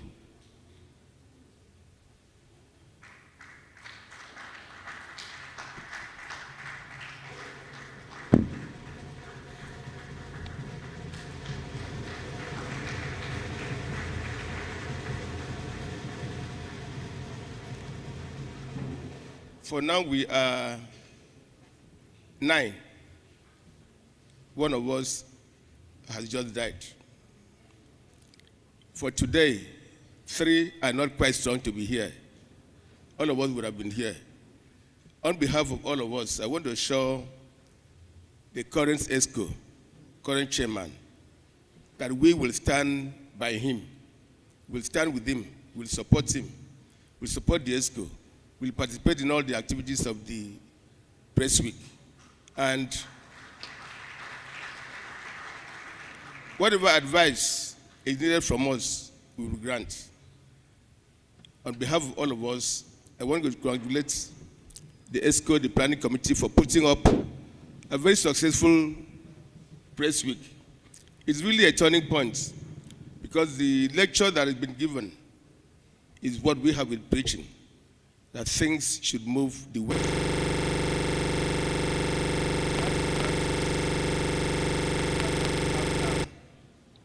Journalism practice is not what we have. It is like Mufat has said, the right person should be on the right throne. Remember in 1994 when I complained to the then governor, Bako, that the Commissioner of Information then, who was a medical doctor, should be removed, should be changed, and a journalist appointed. He said he will be changed. At the end, when the ESCO was changed, he changed him, but brought an architect. That one was a doctor, but now brought an architect. Today, rarely do we have a journalist as a commissioner. And then in 1994, I told the governor then that I was so certain that if a journalist was appointed Commissioner of Health, doctors will protest. Today, we don't protest. Anybody, any profession can be appointed a commissioner. I want us to keep praying, like the pastor said yesterday. This year should be the beginning of turning point for journalism practice in Akwa Ibom. Thank you, and God bless.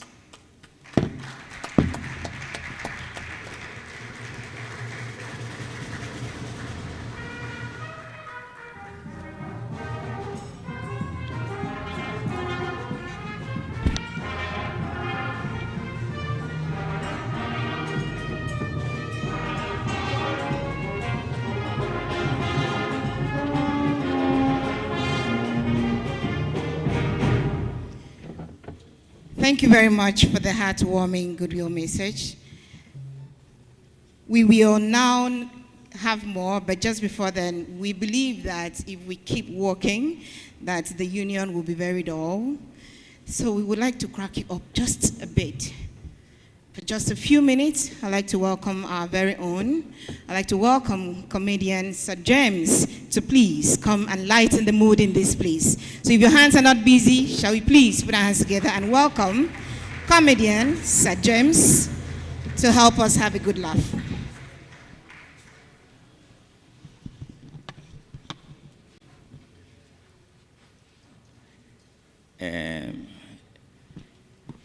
I want to say a big thank you to the NUJ chairman, sir, for this opportunity, and of course, past chairman.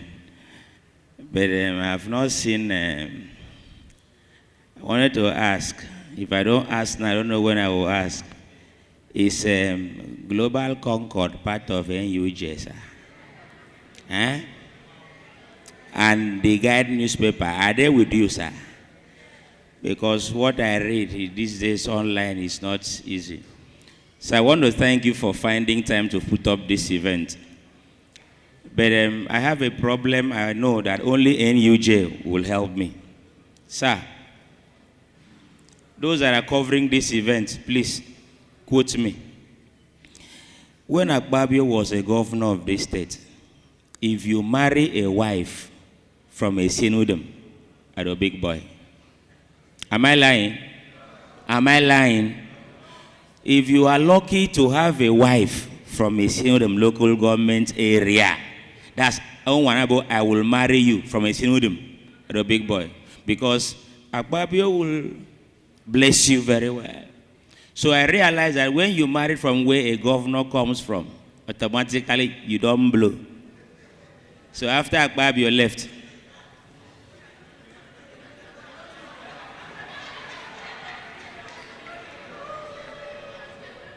after Akwa Ibom came Udom. So with that same target, I went to marry from Ona. Ladies and gentlemen, since 2017, Mommy Wood, nothing has come. So journalists were writing about this event at this part. So let me officially announce that on the 18th of January, 2026, at Ikorek Benudo,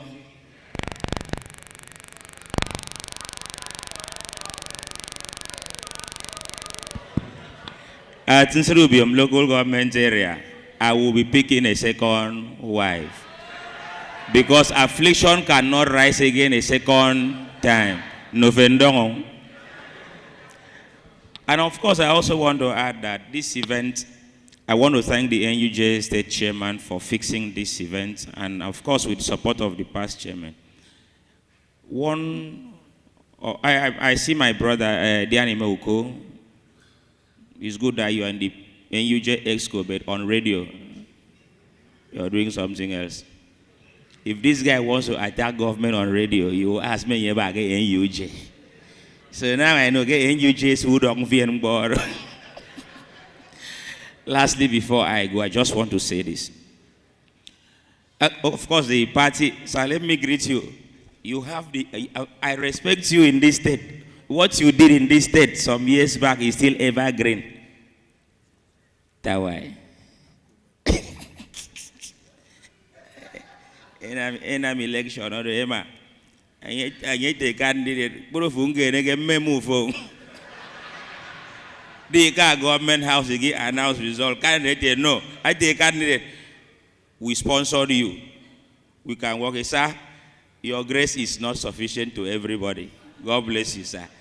A former party chairman, later council chairman, and that was it. So you're doing well. Lastly, before I go, I'd like to say this. NUJ has come. Personally, I'm a journalist. I worked with AKBC Television as Asia producer of Youth Corner every Saturday for 7 years, Medod Sendo. I also worked with Censor newspaper as entertainment columnist, 10 years ago, Medod Sendo. So it's like we will have to end this 8-year regime of all chairmen because I won the year for sir. And I bet you I will win you. Ladies and gentlemen, please put your hands together for yourselves and have a good day. God bless you.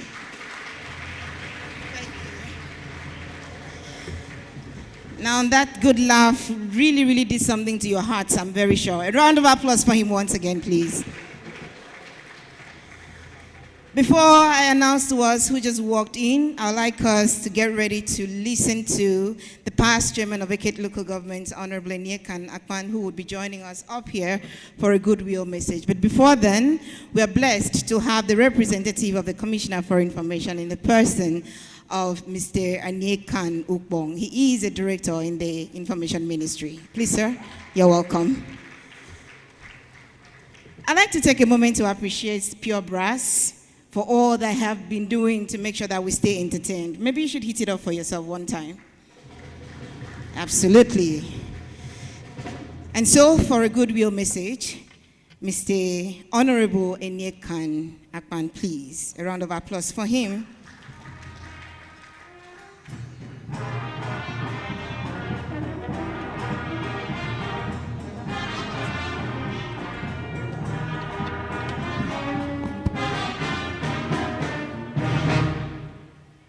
The chairman of NUJ, Akwa Ibom State, my beloved friend and brother, Sibet John, past chairman,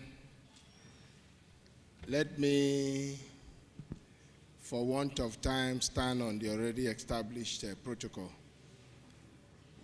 I must say my joy knows no bounds for being around and being invited by my brother to witness this NUJ press week.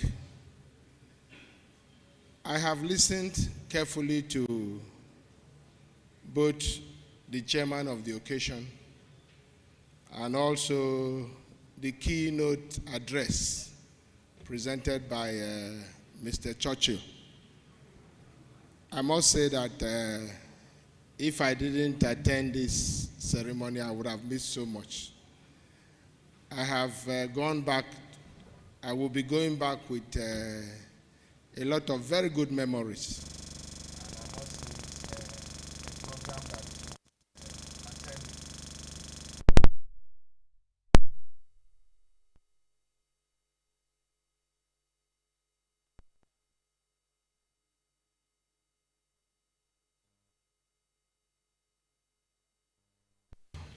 And I do not know of any other topic that would have been chosen, that would have made more sense.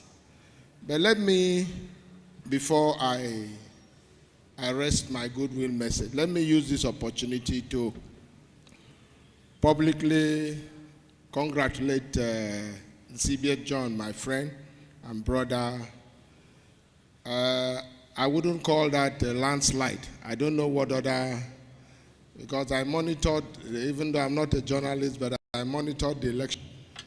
I don't know if there is any other better word other than landslide. But if there is, somebody, a journalist will help me.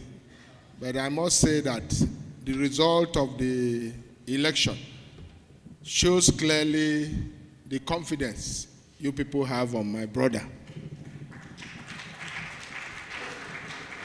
And I must advise him that he shouldn't take it for granted, because if you are not careful,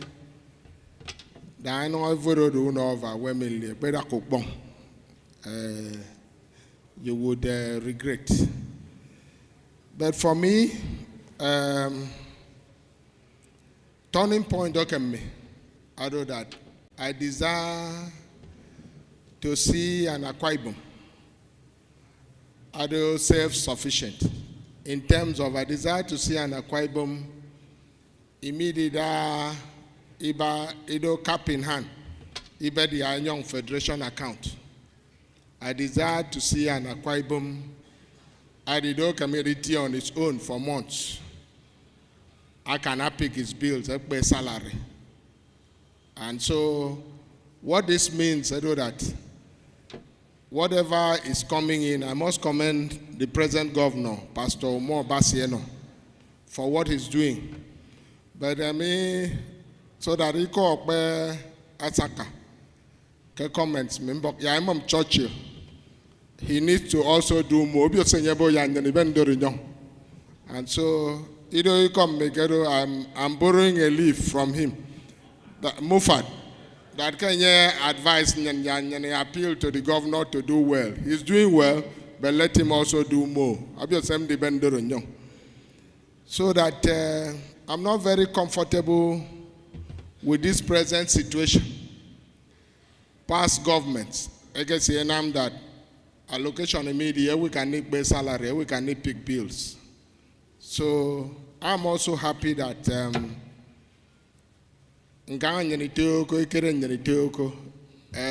the power situation is very good. And so I must say that I'm afraid to that power is now in the concurrent list, and such that generation and distribution, the state government also has a role to play. So if we've not generated more than what we came to see, let us generate more and also sell to Mbonsini. That is also a way revenue, but I did the state. And I must say that journalists, NUJ, a very important organization. And I'm happy that they will continue to do the job of being a watchdog to government and a watchdog to the society. I want to thank everybody for this opportunity, and also join others that have spoken and others that will speak after me. I did wish the body a very wonderful NUJ week. And for me, anytime I'm invited, I would always love to attend programs organized by NUJ, because you won't go back the same way you came. I would have ended up learning a lot. May God bless us.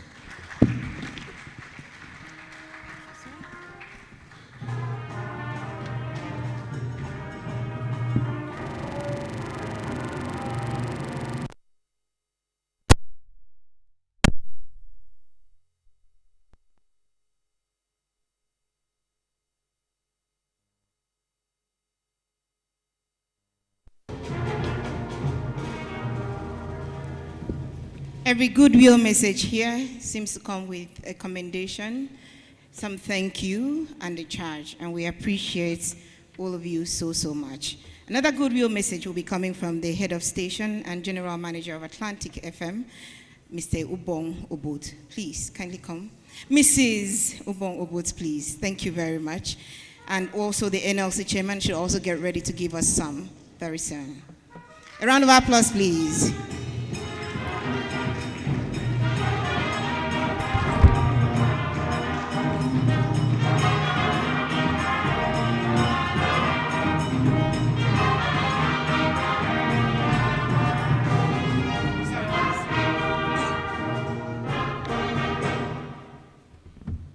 Good afternoon, all.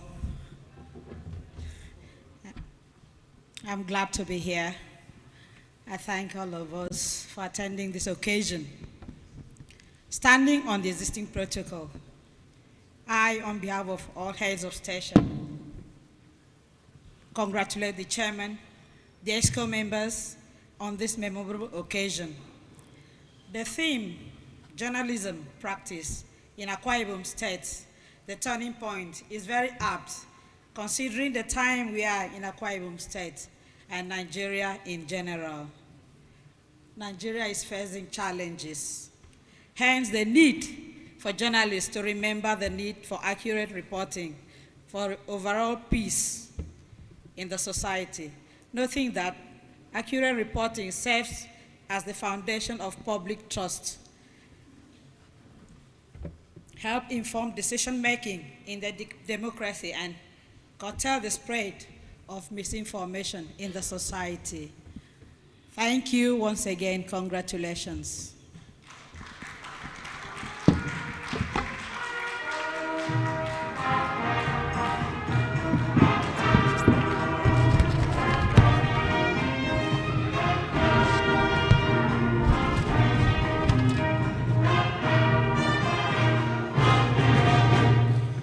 A subtle reminder to the very tenets of the profession we hold so dear. Let's also have a goodwill message from the NLC chairman, Comrade Sunny James. A round of applause, distinguished ladies and gentlemen, please.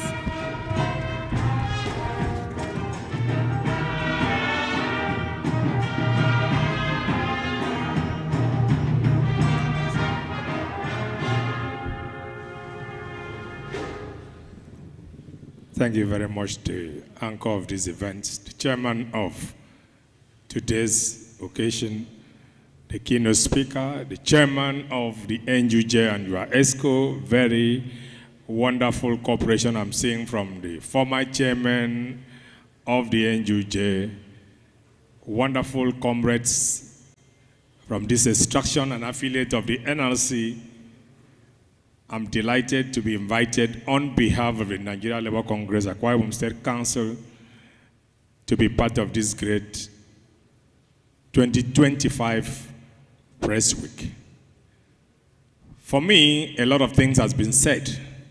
It would be proper that I don't take more time, permit me to stand on all the established protocols. The Nigeria Labour Congress is delighted to be invited, knowing fully well that NUJ is a very strong affiliate, an ally of the movement. Knowing how strategic and important the NUJ are, we are always proud of whatever they do, and we identify with them. I will not take for granted the fact that the NUJ is doing well in Akwa Ibom State. No wonder the unity I'm seeing from the past leaders. One thing I keep struggling to inform other unions to do, no matter how best you are as a new leader, there are so many things you must get from those who had weathered the storm. And therefore, I've seen that repeatedly in the functions of the NUJ. And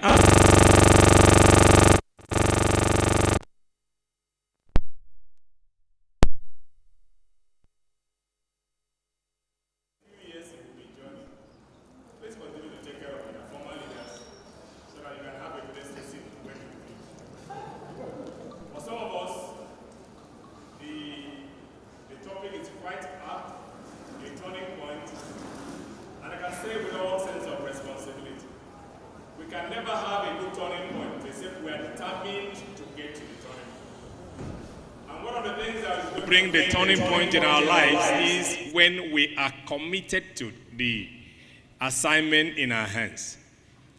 And one of the things that stand out, as been said by previous speakers, is the welfare of a journalist. We will never be able to do well with empty stomach, especially the private sector journalists. Those in the chapels of government employment are aware that they are being paid their salary irregularly. For instance, I want to appreciate openly His Excellency the Governor. I think a day or two back had approved for payment the 2025 Christmas bonus for workers in Akwa Ibom State. And I'm aware that half of the journalists seated in this hall would be clapping hands and be happy. What happened to the chairman? I'm happy that the chairman is not part of it. Chairman, be aware that I'm also not part of it. So we must also make sure we come together and think of how we are going to strengthen those other people who are not going to be part of it, so that we can also better their Christmas and better the lot of other people. This is the only panacea to which we can get forward. The keynote speaker have advised that we go do proper reporting. Sir, you have also given us a license to report. You have not given us any idea when we report and there is a challenge, what happened. Somebody said you were arrested, and a good number of us have been arrested. And therefore, let it be known that there is a common divide and rule from the people at the top amongst us.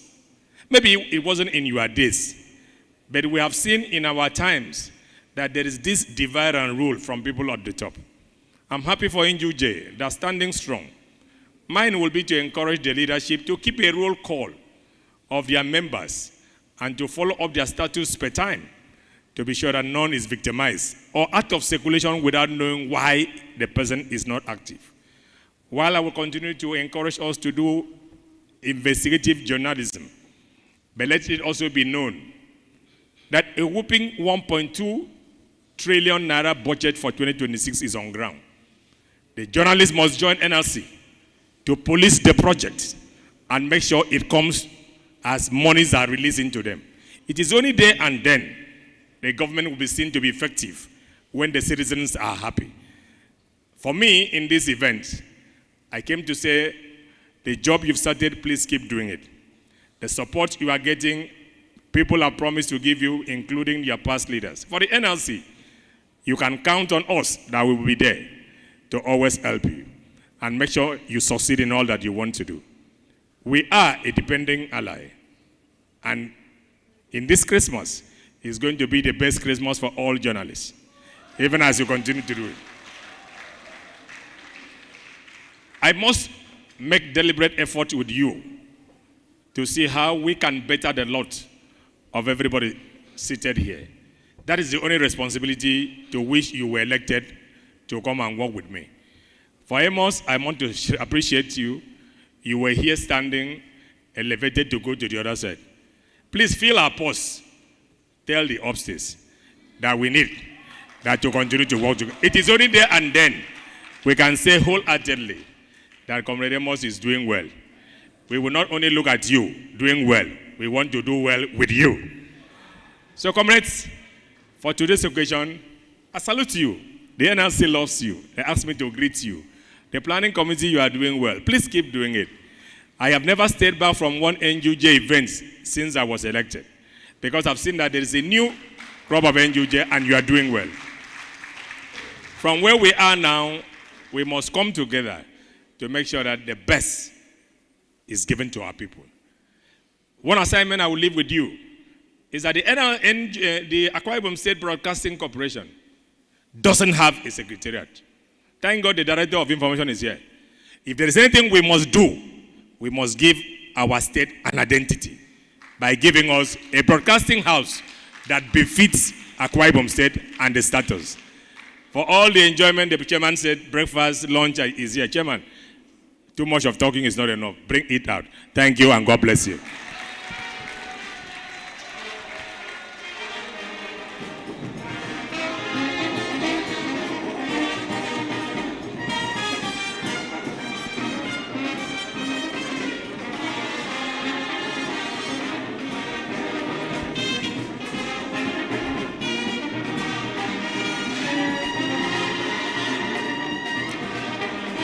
Alrighty.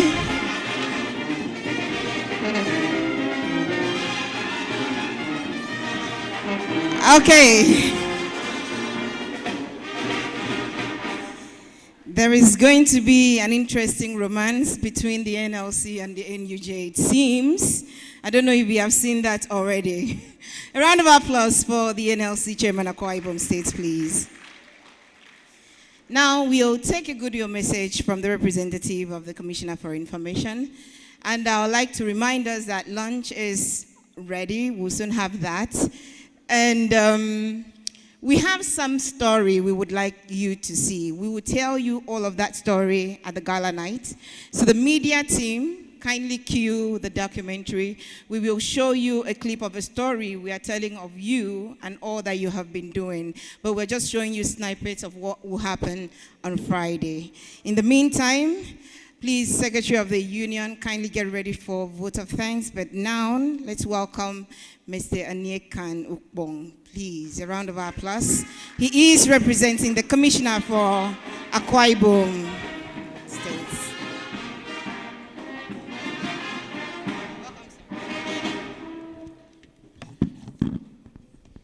The chairman on the occasion, the chairman NUJ Akwa Ibom State Council, distinguished guests, gentlemen of the press, I want to apologize the inability of the Honorable Commissioner for Information to be here in person due to an official engagement. Thank you. I'm delighted to be part of this event with the theme, Journalism Practice in Akwa Ibom State, the turning point. We all listened to the presentation of the keynote speaker. Yes, as journalists, the task before us is to strengthen professionalism, uphold ethical values, and ensure that our work contributes to stability against, or rather than tension, even as we continue to project the Arise agenda of His Excellency Pastor Umoeno in our reportage. You see, the relationship between the present administration with journalists in the state is something that all of us are proud of. So I want us to continue to collaborate with the state government and make sure we project the Arise agenda for the common good of the state and its people. I want to commend the leadership of the state NUJ for putting together this event. I want to say congratulations and thank you very much.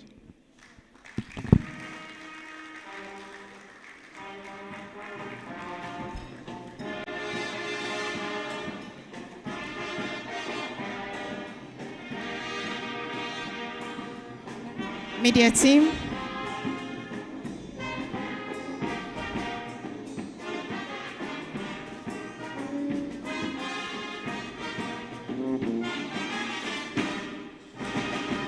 I particularly between the chairman and the director of the Ministry of Information.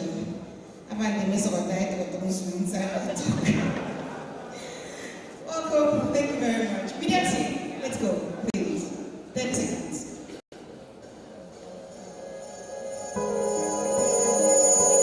The NUJ story, Akwa Ibom State Council. The power of the pen. Long before the lights, the headlines, and the hashtags, there was the pen. The quiet instrument that amplifies the voice of a people, chronicles their concerns, and holds power accountable. They are also a policy maker.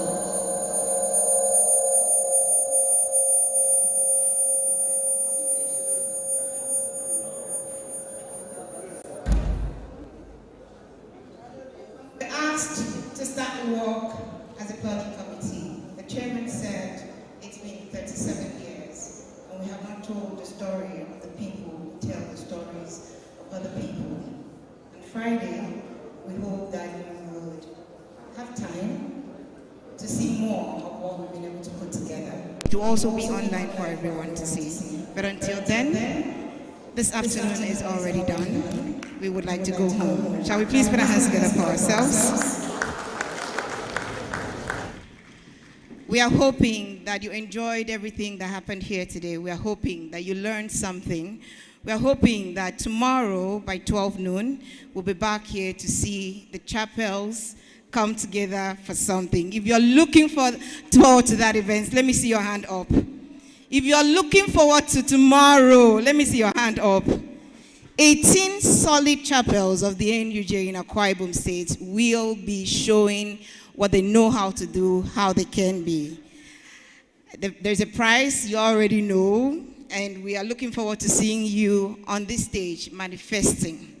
So distinguished ladies and gentlemen, before we go, for a vote of thanks, we'll be inviting the Secretary of the Nigeria Union of Journalists Akwa Ibom State to please come and tell us proper goodbyes. Shall we please appreciate him with a round of applause?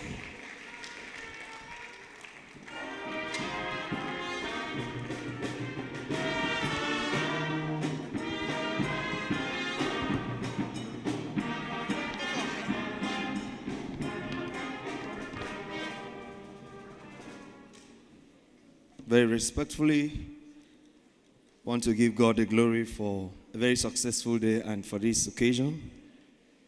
I want to thank the chairman of the occasion today. Thank you for being that pillar of support for us. Thank very especially the keynote speaker for bringing up the professional ideals of this our noble profession, for giving us a pat on the back to keep doing what we are meant to do. We want to thank the leader of labor union in the state, chairman of NLC. Thank you very much. For when we see you, we know you are always there to back NUJ. Not forgetting those that went before us. By God's grace, they laid this rock-solid foundation, the past chairman. Thank you. Thank you for giving us this platform. Thank you for pointing the light in the way we are all practicing today. We want to thank the chairman of our union himself, Comrade CBA John, and all other members of the SWC. Thank you for supporting this vision. We will not fail to thank all other guests that are here, that have come here to also support this occasion. We say very warm thank you to all of you. We thank the Commissioner of Information, represented here by the Director of Information himself. Thank you, sir, for coming to support us. We also thank other affiliate unions that are here with us. We thank all the 18 chapels and all our members. We thank the leaders of each chapel, the chairman and secretaries. Thank you very much. Thank you for coming. We will not fail to thank the planning committee. Thank you for putting this up. Thank you so much. And we pray, may the good Lord bless each and every one of us in Jesus' name. Please, all members should remain seated. Should remain seated. Thank you.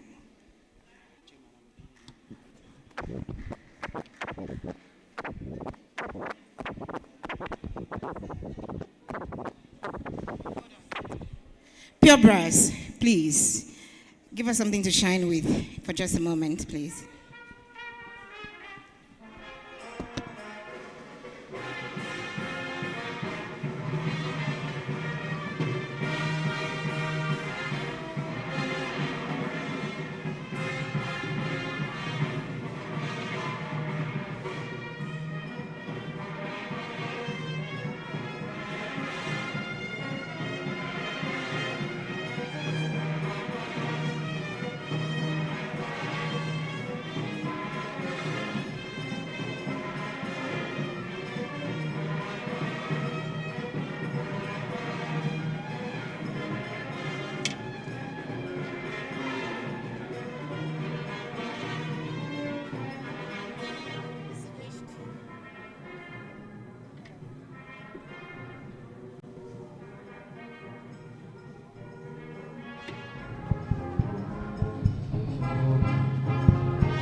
As the week continues, I'm asked to remind us to be here tomorrow, Tuesday, the 2nd day of December 2025, for the Chapel Day.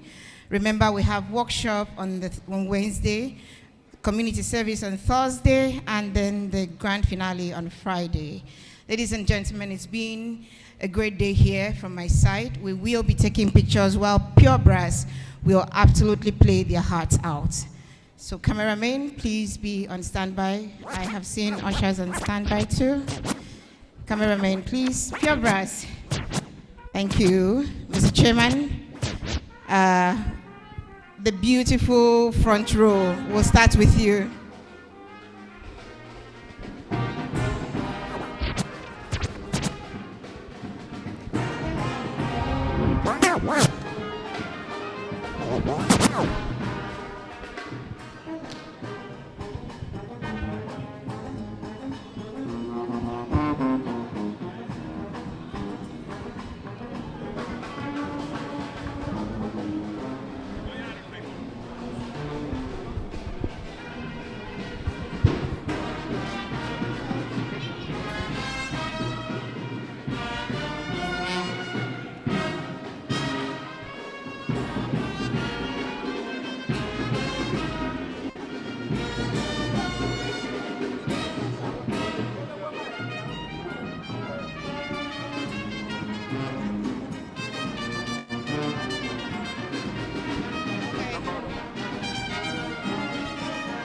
Please don't leave your seats. You will be served on your seats, please. We would like members of the Central Planning Committee to also come up and have a picture session with our VIPs. CPC, please.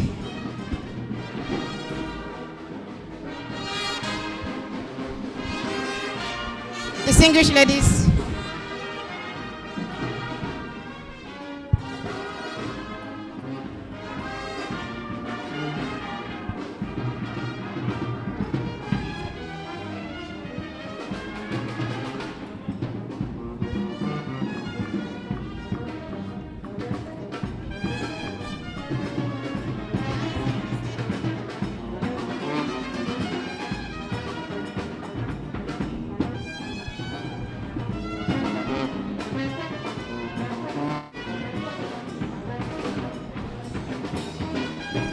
Central Planning Committee, please hold on and have a picture with the Central Planning Committee.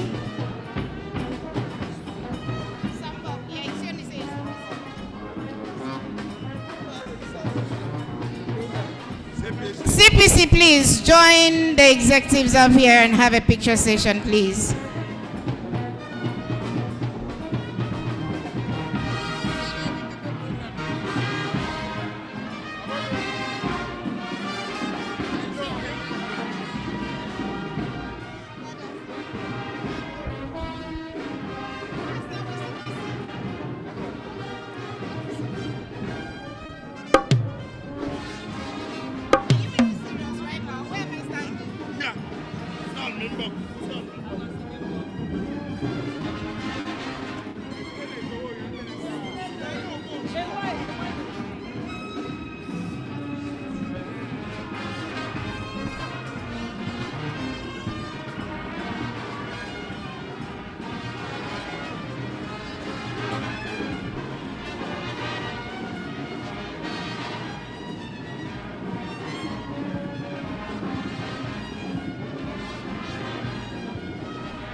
Please have a lovely afternoon.